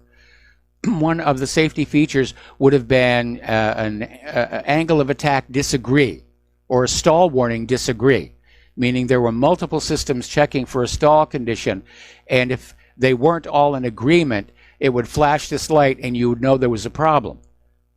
And they're zeroing in on the stall warning and this automated flight system, which was going to push the nose down when it got a stall warning. Apparently, another one of the stall systems has 2 sensors, but only uses 1. There was another safety feature that would give a visual representation of the actual airflow over the nose of the aircraft. Another way of verifying whether you were really going into a stall or not. Now, the pilots of the Lion Air Boeing 737 MAX apparently were searching a flight manual to try and find out why the plane kept lurching downwards against their commands. This is from the cockpit voice recording. And they messed this one up. They really did. Well, maybe Boeing can take all these 737s and repurpose them for military sales here. All righty, we're getting ready for spring break. Oh, actually, no, let's take a phone call. Keith Rogers, aloha. Welcome to the show. What's on your mind? Yeah, Michael, I was just going to say real fast. I was watching news here on TV, and I hate watching TV, but anyway, I was downstairs things around there. But anyway, there was a thing on the news here about this Boeing thing, and they said that after 9/11, the laws changed, which allows most manufacturers in-house to test their own stuff there because they didn't trust anyone outside the country or anyone else. And I thought that was sure strange. Yeah, that did sound very, very strange. I mean, that's what all these government agencies are paid all these tax dollars to do. And maybe it's just another way that our government is starting to fall apart, because we've had all these stories about how these government agencies aren't doing the jobs we, the people, are being told that they do, whether it's the FDA testing drugs for safety, the SEC keeping an eye on financial shenanigans, USDA making sure, food is, truly organic. Yeah, you got a break coming up. Yeah. You got a break on. I just want to say this, that it was funny, though, Mike, that they used the premise of this as after 9/11 for security issues. And I thought that was what was strange about it, that they would use that as a way to be able to circumvent having it inspected by someone else rather than, we're going to inspect our own planes. That just sounds so stupid. Anyway, I'll let you go, okay? Thank you. All right. Well, thanks an awful lot. The question I have on my mind is if this problem actually showed up during any of Boeing's test flights, and they just figured that with enough pilot training, they could learn to live with it, except the pilots weren't trained to deal with it. Got to take another break for commercials, and we'll be right back. Aloha, America. Welcome back to the show. And basically, according to a senior Department of Justice official, Special Counsel Robert Mueller is not recommending any further indictments, meaning he found nothing, nada, zip. And it looks to me what they're going to do is basically get this whole thing out, that it was a nothing burger today, and by Monday they hope everybody will have forgotten. No, we won't. Because Monday, we're going to make a big issue about it. This was a persecution. It wasn't an investigation. And now the House Democrats are going to try and continue it. So there's going to be a lot of spin on this thing. Democratic leaders are calling for the report to be made public. It should be. Even Trump is saying, make it public. But it's going to be up to William Barr as to whether or not that's going to happen. Okay, we're into spring break. And apparently things have been so out of hand down at Miami Beach. Armored police riot squads are now patrolling the Miami Beach spring break crowds. And they're going to be wearing protective gear, helmets, equipped with shields. Police vans will be parked on the sand to rapidly detain misbehaving revelers. Boy, that's not the image of spring break that I knew back when there was a possibility I could actually attend myself, which never happened. I saw this video of this literally a mob of girls in bikinis just pounding on each other. And I'm wondering, where is all this coming from? This has to be a reflection of what's gone wrong with our culture. Spring break was supposed to be where college kids would get a chance to relax and de-stress from what was, from college, which can be a very stressful environment. And yes, they'd have a bunch to drink, but there'd be shows, there'd be dance contests, wet t-shirt contests, things like that, kind of harmless fun. And now they've got armored police guarding the students. Anyway. All right, let's talk about guns here a little bit in the few moments before the Lady Claire joins us. Up in Maryland, their red flag law has already resulted in a death. A 61-year-old man was shot and killed by an officer who was trying to enforce Maryland's new red flag law. And apparently, two officers were serving this extreme risk protective order and shot and killed the man listed on the order. This man had done nothing wrong. That's what you keep in your mind. They weren't arresting him for a crime. They were arresting him, but they didn't even arrest him. They just wanted to take his stuff. All right, we're going to take a break here for station identification. We're going to be back with the lovely Lady Claire after these few words. And aloha, America. Welcome back to our show, hour number 3. And interestingly enough, Rudy Giuliani is already out there on the news saying the fact that Robert Mueller did not recommend any indictments basically is an admission there was no Russian collusion. And, of course, the Democrats are out there saying, well, just because Mueller couldn't find it doesn't mean it didn't happen. And we know how evil that Donald Trump was. Anyway, before we get into Lady Claire's talking points here, we're going to take a phone call from Mark in North Carolina. Aloha. Welcome to the show. What's on your mind? Mark, are you there? We lost Mark. We lost Mark. Okay. Okay. Maybe we ought to microchip him or something. We keep losing him. So anyway, Lady Claire, what is your first story? Well, the first story is that scientists from around the world are calling for an immediate halt to genetically altered kids. Yes. And they're warning of the consequences of not implementing a temporary global halt on gene editing of human eggs, embryos, and sperm. I absolutely agree. This is an incredibly dangerous thing to be doing. And there were 18 people and ethicists from 7 countries calling for this moratorium, which can result in genetically altered babies. And it was prompted by a 2018 announcement by a Chinese scientist saying that the birth of the world's first gene-edited twin babies had happened. And the one thing I have to wonder about, Mike, do you remember Max Headroom, the series? Yes, I loved that show. I was so sorry when it was taken off the air. I did too. And one of the episodes had to do with designer babies. Yes. And they had been on the rise, and now babies were created with whatever aspects you wanted them to have. Yes. And they were grown outside the womb, and parents would just pick them up. And I remember thinking how bizarre that sounded to me then, and we're there. We are definitely there. Yeah. And again, to illustrate why this is all so dangerous, as we've mentioned before, DNA is incredibly self-referential.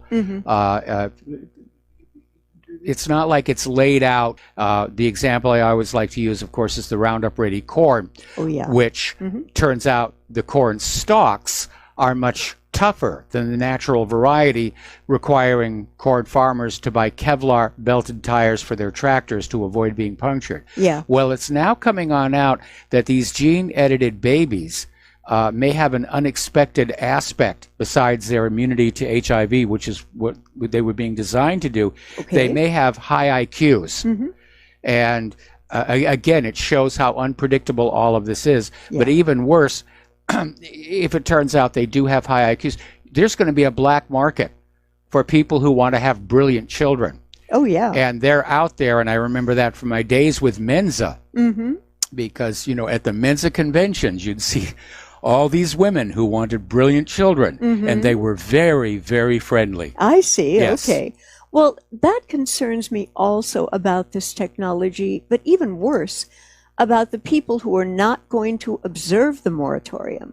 I'm betting right now, I think I have a cent I could bet, Yes. that DARPA's going to want to get their hands on this technology. Absolutely no question. Oh, if they're just not as- already yeah. into it. Yeah.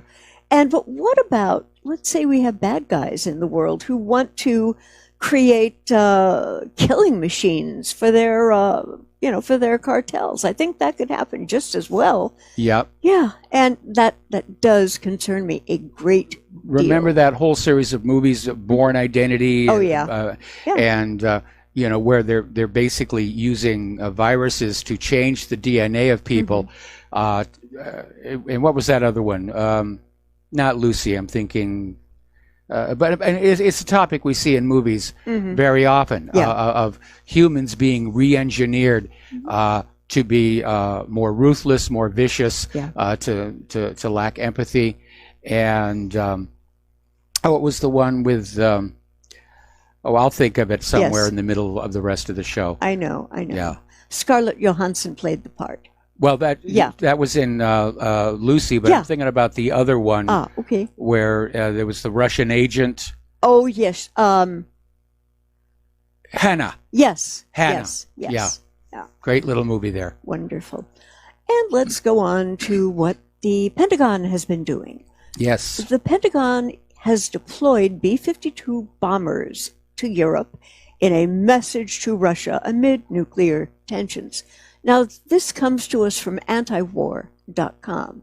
So the Pentagon has sent 6 nuclear-capable B-52s to Europe for training exercises with European NATO members in a move that officials are presenting as a message to Russia.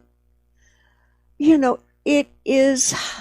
it's Russian aggression. Yeah. I was looking at that one comment here. Yeah.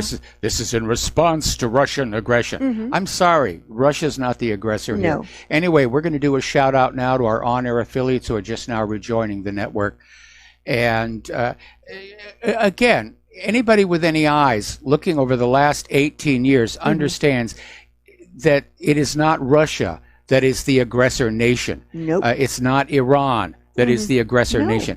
It is the United States and, off to one side, Israel that are doing all the aggressing. Now we're getting ready to aggress into Venezuela, a nation that has done absolutely nothing to us except inconvenience the oil industry. Yeah.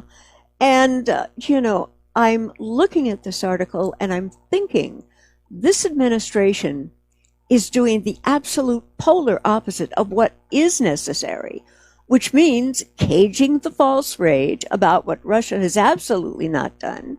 Like, they didn't annex Crimea, we know it. Yes. I mean, President Obama is on record stating how that whole situation came down in the Ukraine. Yes. And confessed that the World Bank, the United States wanted to see regime change. Yep. To which the Crimeans responded with a referendum. Full out there, people who watched it the whole 9 yards. It was completely... Well, I don't think we're going to hear any outrage about Russia's annexation of Crimea now that Trump has said it was okay for Israel to annex the Golan Heights, although the United Nations has just issued their own statement saying, no, Trump doesn't get to do that. Yeah, Trump I doesn't know. get to change the status of the Golan Heights. It's still Israeli-occupied Syrian territory. Okay. And we know that there's a formula here. There is aggravation, demonization, destabilizing, followed by war. Yes. And I think, unfortunately, a number of my brother and sister Americans are going to wake up to that the day they know that the draft has been reintroduced. Yeah, I'm afraid it's going to take that. That'll wake up America. And without the draft, I think a lot of people are walking around saying, well, there's a lot of wars and there's a lot of suffering, but it doesn't really affect me. And it's sort of a replay of what was called the good German syndrome, where during World War II, Germans were aware there was a war. They were aware that bad things were going on with their government, but their attitude was, I'm just going to mind my own business. I'm going to be a good little German, and nothing bad will happen to me. And of course, ultimately, it did. They lost their country and suffered horribly for refusing to stand up and say, it's time for all this stuff to stop. Right. And speaking of all this stuff, the DoD has ordered a new drone to simulate warfare with Russian and Chinese stealth jets. And every time I see a contract like this, it gets me depressed. It seems like that no matter who we may vote for in the national elections, the only winner is the war party. I would agree here. Now, interesting. Okay, this was the part I thought about. Anyway, they're talking about this 5G AT. It's a fighter-sized drone that's designed to train U.S. armed forces on how to counter Chinese or Russian fifth-generation fighter jets. The drone is going to have an advantage against the U.S. armed forces because the drone can go to much higher Gs in a tight turn here. But this is the payoff here. The Pentagon is studying whether follow-on production versions of the drone can be used for air-to-air and ground-to-air, I think they meant air-to-ground weapons evaluation, pilot training, and ground forces. The only issue, of course, is going to be latency, which is an issue that current reconnaissance drone pilots have to deal with. And that means that no matter how close their little control room is, when they move the flight control, it takes a short interval of time for the drone to respond. Mike, could you kind of quantify that for our listeners? Well, when they first started deploying the drones across the Middle East, they were being operated literally out of bases in the American West, and the signals were being bounced through the satellite network, and so there was a very noticeable delay. First of all, because of the satellites reprocessing the data, plus the speed of light is a finite limit. And so they were getting like a quarter to a half second delay between what they were doing and what they were seeing. But, you know, for something that's just flying along low and slow and more or less straight, that wasn't really an issue. But when you're talking about something that's going to be doing aerial combat maneuvering, dogfighting, that kind of latency is going to be fatal, and I don't know how they're going to get around that. That's going to be an interesting engineering challenge. Yes, it will be. And what I thought when I was reading these articles, I have a note for President Trump. What this country perhaps does not need are new armaments leading to Warmageddon. I like that. But perhaps engaging in something that even approximates a sane foreign policy, which, Mike, at the moment, we absolutely, do not have. Well, from our point of view, no. From the point of view of the money junkies and those in power, it's a very sane foreign policy. The United States is in decline. We've lost much of our manufacturing. Nobody wants our agricultural produce. People are turning away from the dollar. And the only way to reverse that situation in the minds of the administration is to have another war and basically bring everybody back under U.S. control. Unfortunately, I think the U.S. is going to lose this next one. That's a very uncomfortable thought, but I think you're right.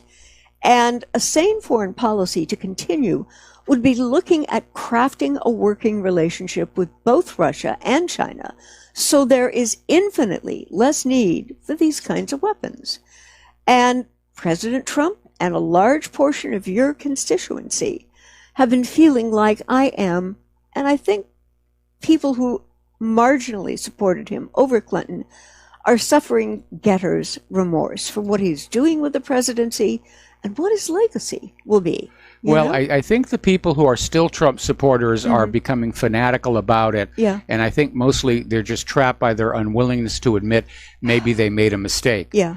And the people who are disappointed by Donald Trump, I think they're very disappointed by Donald Trump.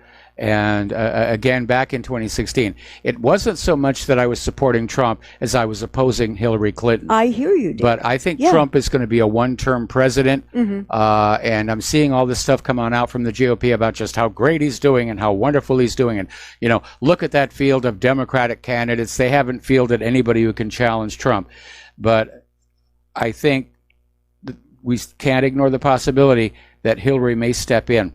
I know. I mean, Biden's already talking vice president. He still has not officially declared. Yeah. That would be an interesting ticket, by the way. The lady with whom he wants to align, very bright, very powerful, very articulate. Carries a grudge. She still won't concede the gubernatorial election. But she could be sort of, I think, psychologically made over for that position. Who knows? I don't know. Generally, your personality is pretty much locked in by the time you're 30. Right. Yeah. Let's talk about Los Angeles doing something logical. And go LA.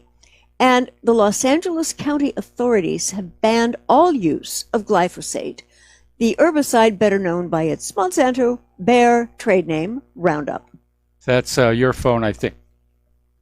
Yeah, it's in your office. Okay, all right. All righty. We're going to let Claire go and get a phone call. I am so sorry.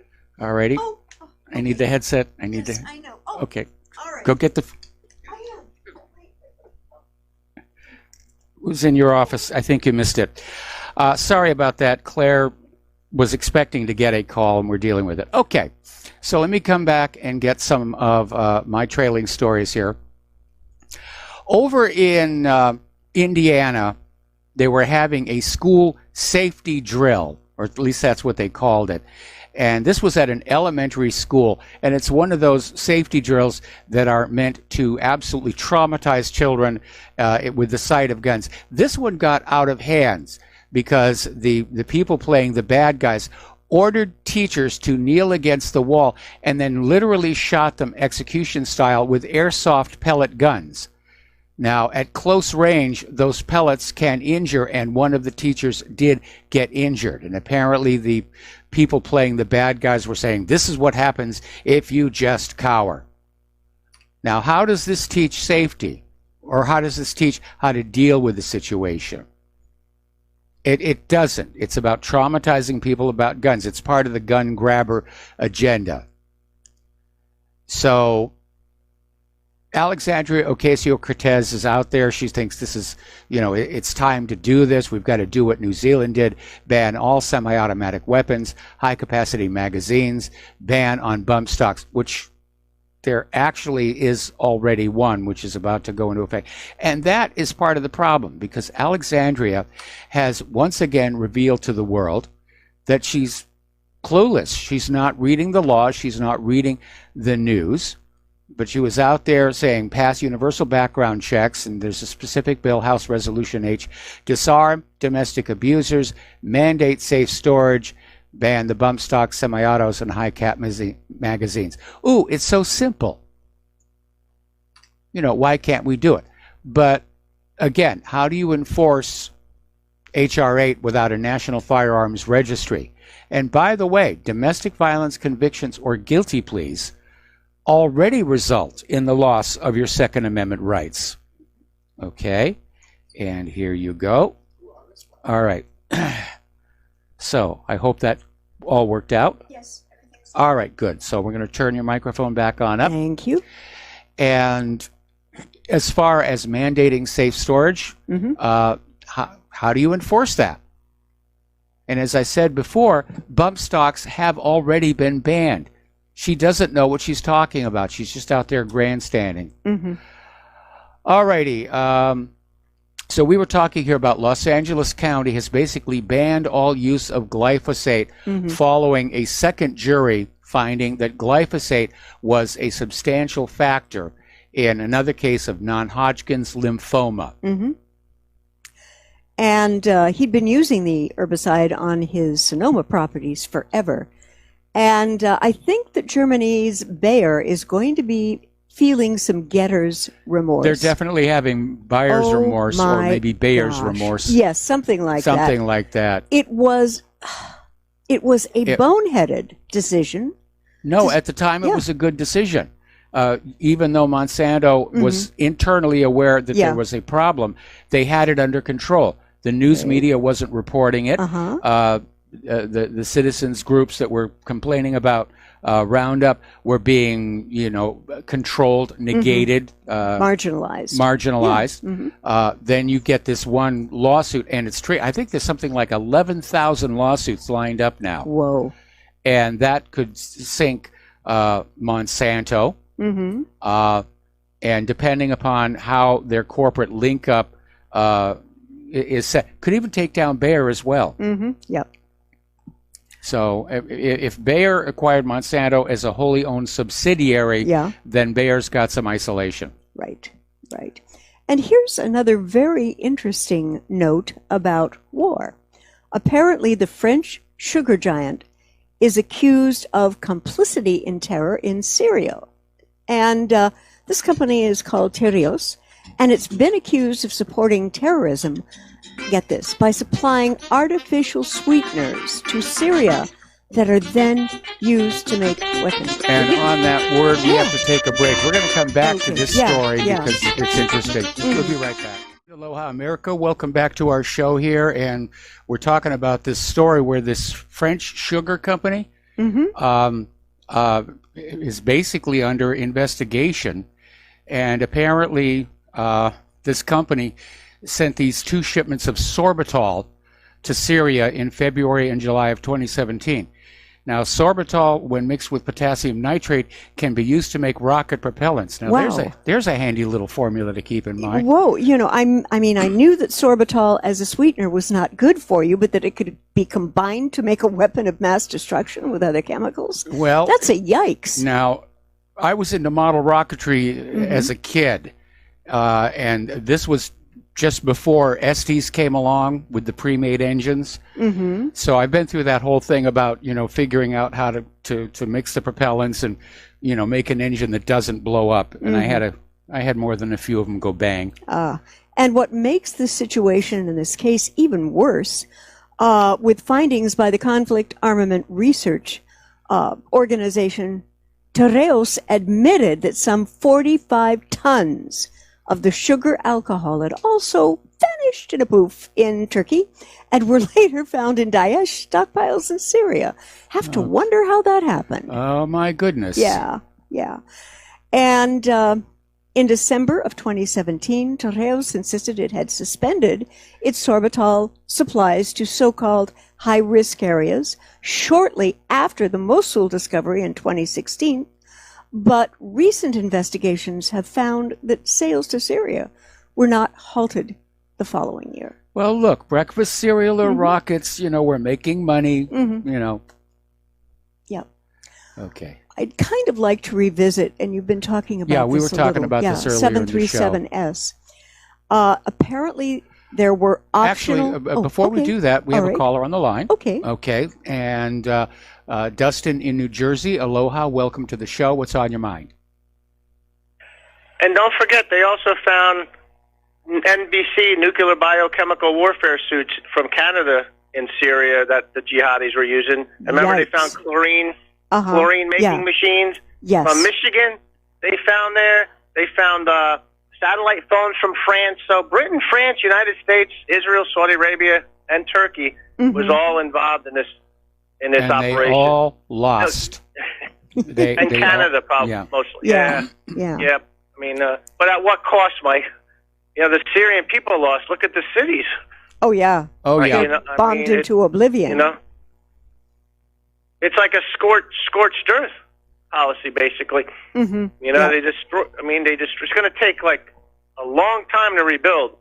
Some of the stuff can't be rebuilt. I mean, some of the antiquities there. Oh yeah. That were just absolutely destroyed for religious reasons. Oh, it's a temple to a heathen god or whatever the rationale. I don't remember the name of it, but there was this one really magnificent temple. The remains of this temple, and it was just absolutely leveled. Was it in Palmyra? They tried to destroy some of the Palmyra ruins, right? Yes, that was it. That was where that happened. Yes, definitely. Hey, Mike, I wanted to talk about, you guys mentioned that drone, that's like a wingman drone, but hey, the Iranians hacked the MQ-10 drone. Yes. And all these other drones. So those drones can be turned, and used as weapons against the U.S. military, basically. You can use them as kamikazes or just crash them to the ground. You can definitely do that. But there's another aspect of this, and I was thinking about it during the commercial break.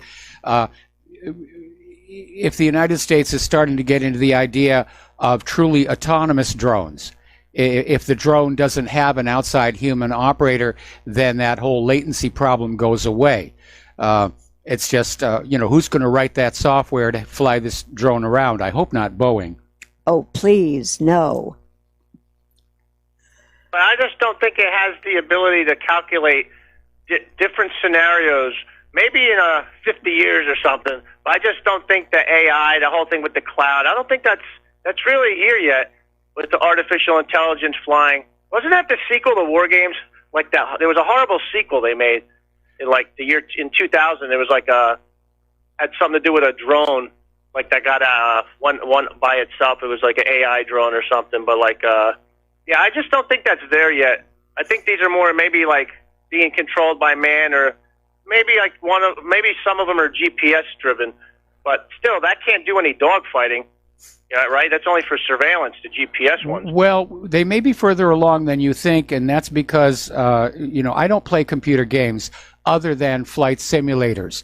And while these days at my age, I just fly, the passenger jets back from Maui and down to the Big Island. When I was first into the flight simulators, I would go on out there and I would dogfight against the computer, and the computer beat me every single time.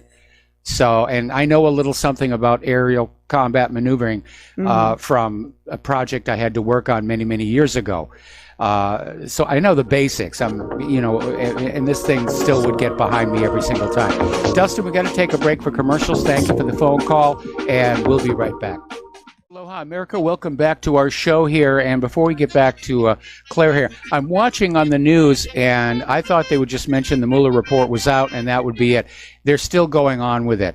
And they're making the point about no more indictments. Giuliani is out there saying this proves there's no collusion. Everybody's putting spin. But they're making a big deal about it now. And I think what the PR approach is going to be is they're basically, on this Friday, spring break time, when a lot of people aren't paying attention, they're going to just put out the news. This was all a bust. Yeah. It's a big nothing burger on a gluten-free bun. Okay. And they're hoping by Monday it'll just fall off the news schedule, and that will be the end of it.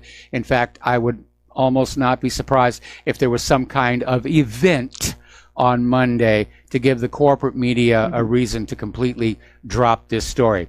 Okay, we have another caller on the line. Good. And that's Mark in Philadelphia. Aloha, Mark. Welcome to the show. What's on your mind? Can you hear me? I hear you just fine. Okay, great. I didn't know if it went through. Thank you for being there, Michael, and I appreciate you discerning these things. I'm going to bring up something that's historical, and it's because I know somebody who's from this country called Liberia, in Africa. Yeah.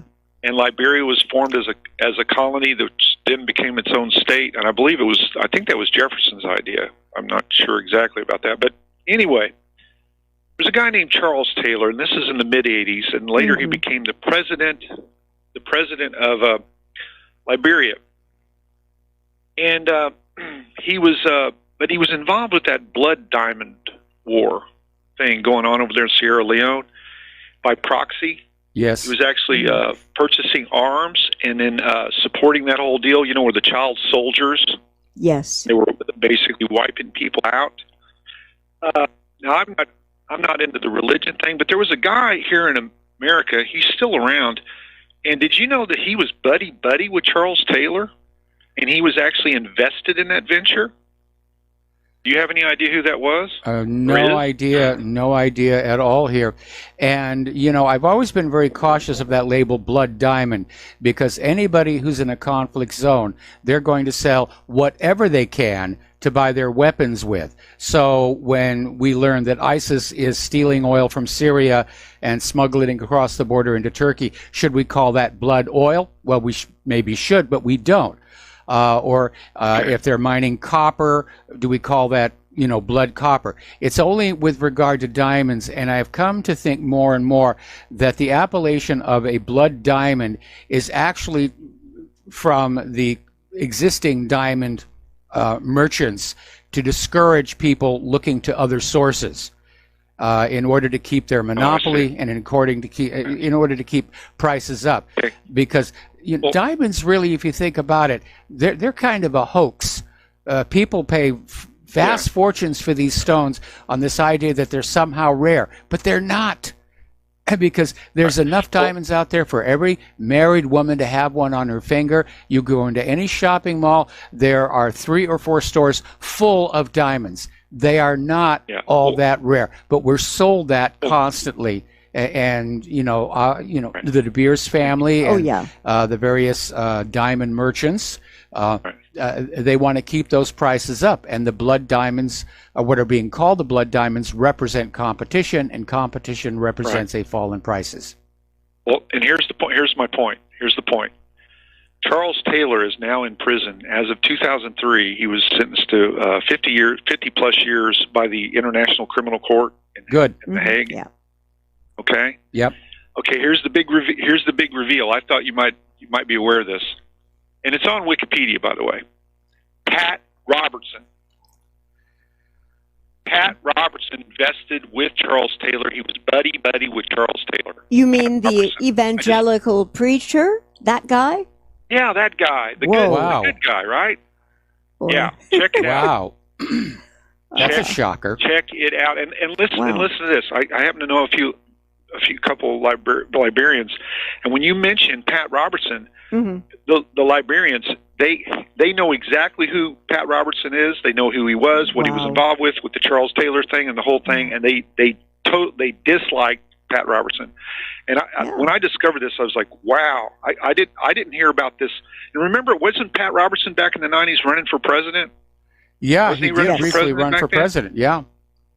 How was this not revealed back then? I mean, I don't understand. I mean, he was involved with the whole effort that destroyed a lot of people and the child soldiers and all of that. I mean, it's just that's diabolical. That's anyway. But I absolutely check agree. it out. I just thought I'd share that with you. Thank you very much. Thank you. Well, thank you very much as well. And we just got an email here talking about the sorbitol going into the Syria, and saying, really, it just went to seriously diet conscious people, because if you're going to be a terrorist, you've got to stay in shape. Right. Oh my gosh. Oh my gosh. Wow. All right. So what is your next story, my darling? This comes to us from antiwar.com. Very good and very thorough, very soberly researched blog. And it said that the bloomed Boeing 737S lacked optional safety features, and the Ethiopian air captain skipped his training. I mean, this is really ridiculous. It is. Now, we did actually cover this a little bit before, and again, these were these optional features. They're pricey, and the airline management said, well, we don't really need to spend the money. And that's not the first time that this has led to a crash. If you remember that spectacular crash of a DC-10 at the Chicago airport that wiped out half of Playboy's management staff. They were on their way out to the West Coast. And the decision, there was a device known as a stick shaker, where if the plane was getting into a stall, it would shake the stick. and the airline bought one for the pilot side, but not the co-pilot side. So when the one engine tore off, the power to the pilot side went off. The co-pilot was trying to fly the plane, but because he didn't have a stick shaker, he didn't realize the plane was stalling. There's always a cascade of events. So you got to be very, very concerned about when airline management makes decisions about how do we save a few bucks, because if they're doing it on the safety systems, that's a problem. Now, Boeing has announced that one of the two systems that used to be optional will now be standard, and they're going to be sending out retrofit kits to all current owners of the 737 starting next week. Wow. You know, there's a lot of blame to share, but understanding where both Boeing and the airline companies using these planes went wrong is important, and they may wind up getting sued out of existence. I can hear the clink of the class action lawsuits come crashing on in, and I have to wonder if they will be able to survive this incident. Well, it's a major blow. There was that airline that's already canceled a $5 billion deal for 49 of the aircraft. I don't think they're going to be the last one. The timing couldn't be worse relative to the release of Boeing's 777X, which is their latest and greatest. Yeah. And by the way, is actually a very pretty aircraft. Okay.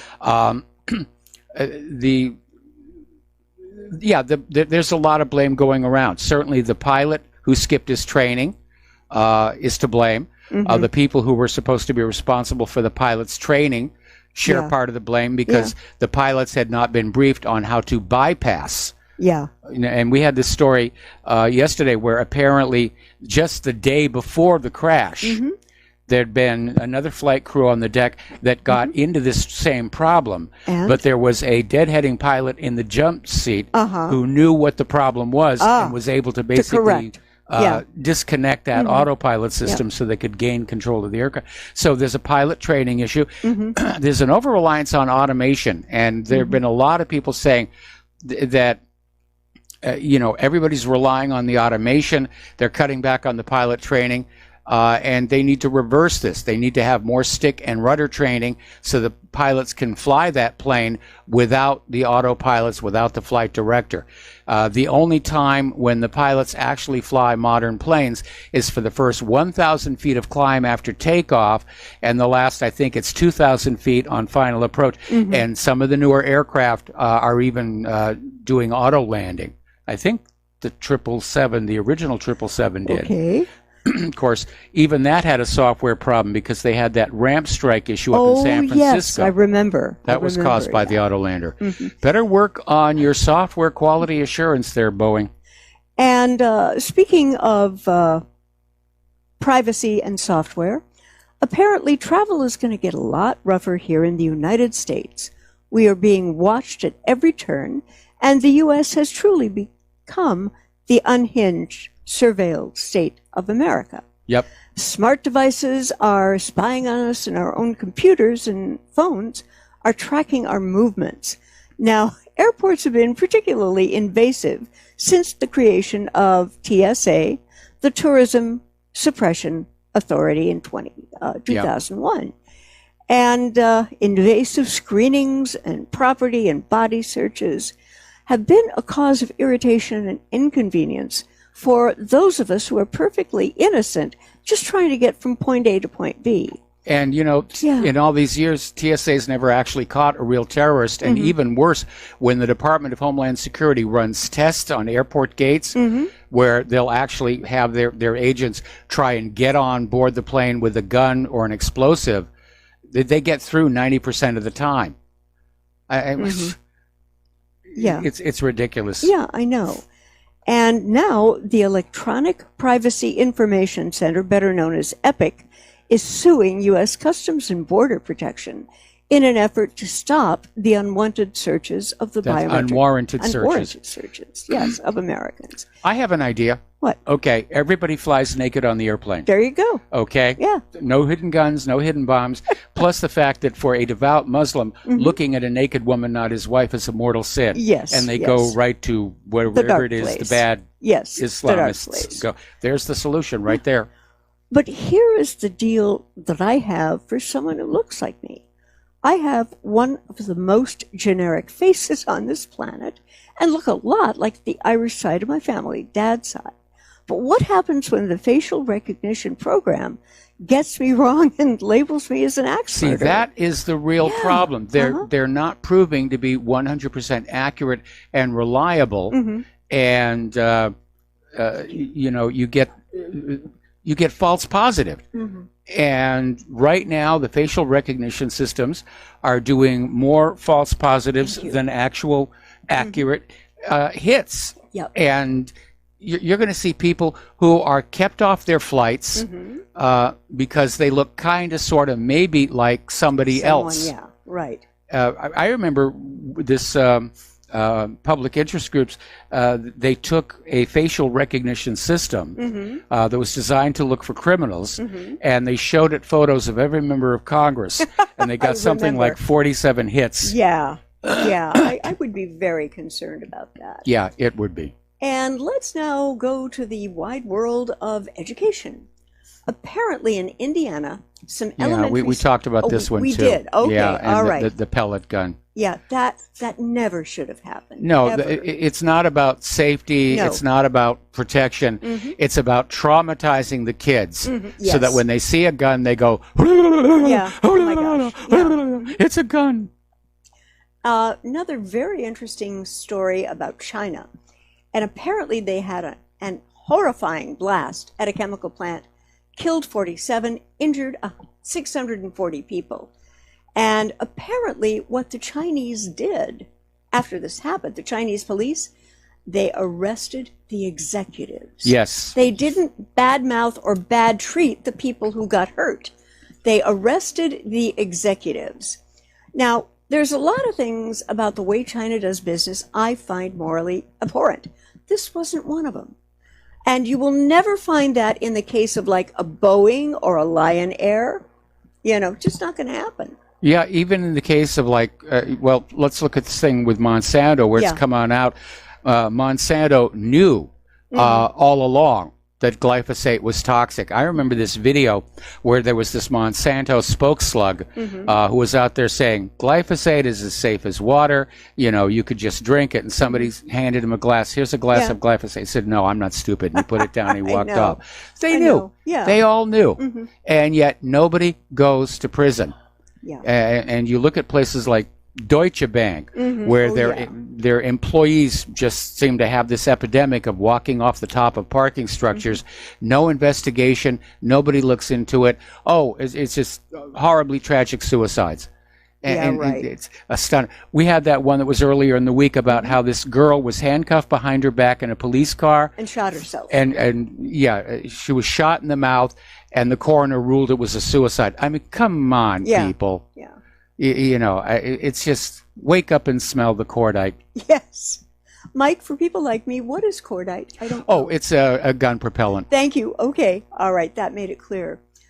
Apparently, the Sackler family, which owns the companies that make OxyContin, are being sued by 500 cities, counties, and tribes. And it's a group made up of a number of people and organizations. And they filed a massive lawsuit accusing members of the Sackler family, who own the maker of the opioid painkiller OxyContin, to help create the worst drug crisis in America. And that's exactly what they did. Man. And they were caught red-handed, incentivizing doctors to write these prescriptions.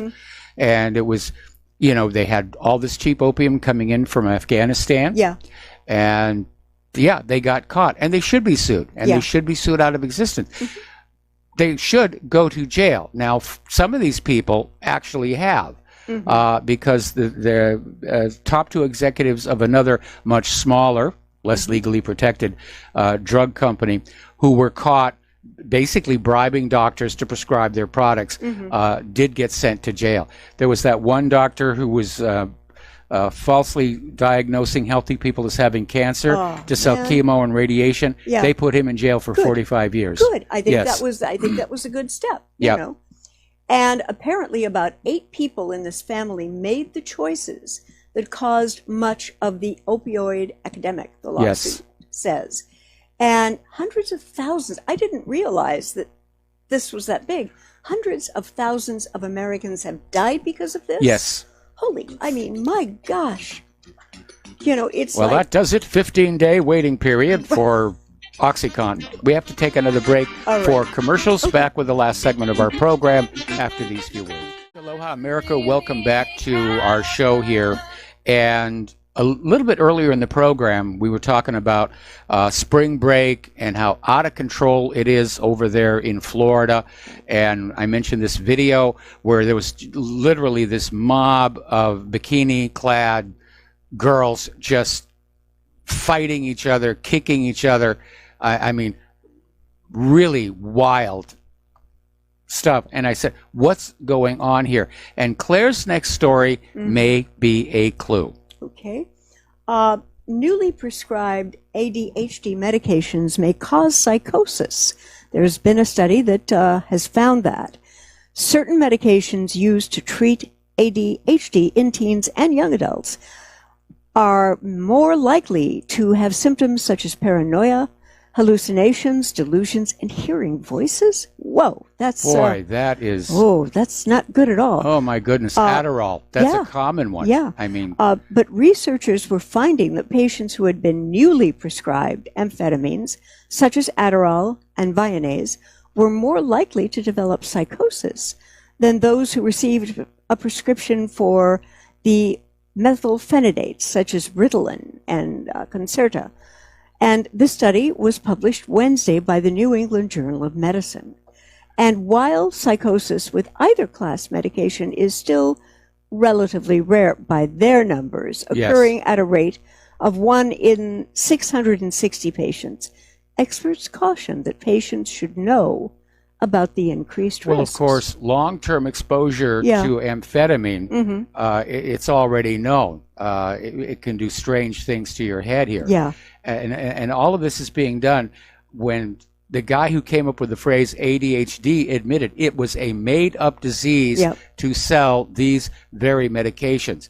And now we have yet another story about how these medications are causing this kind of harm. Now, I don't know about you, but 1 out of every 600 patients being driven psychotic, well, that's certainly enough to explain all the mass shootings and Alexandria Ocasio-Cortez. Possibly, yes. Okay. So, are we really drugging our entire planet? Researcher Dr. Lauren Moran, who is an assistant prof at Harvard, you have to think about it from the public health scale, she said. If it's a fraction of millions of people, that means that many out there could be having additional cases of psychosis across the United States, and that is a serious problem. That is a serious problem. And you have always, of course, the case of people who are driven psychotic who will never get back to the doctors because they've been in a car wreck or they get into an altercation with police and are shot dead or something.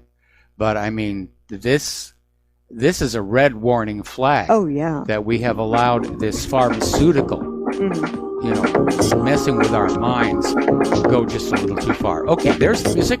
Time for Claire and I to get out of here and get something useful done with the weekend. Have a good weekend. Stay tuned for John Stadmiller. I'm sure he has lots of interesting things to share with you as well. Please donate to Republic Broadcasting. Please, please, please donate to whatreallyhappened.com. And thank you on both those And thank you on both of those here as well. Have a good weekend. Aloha, America.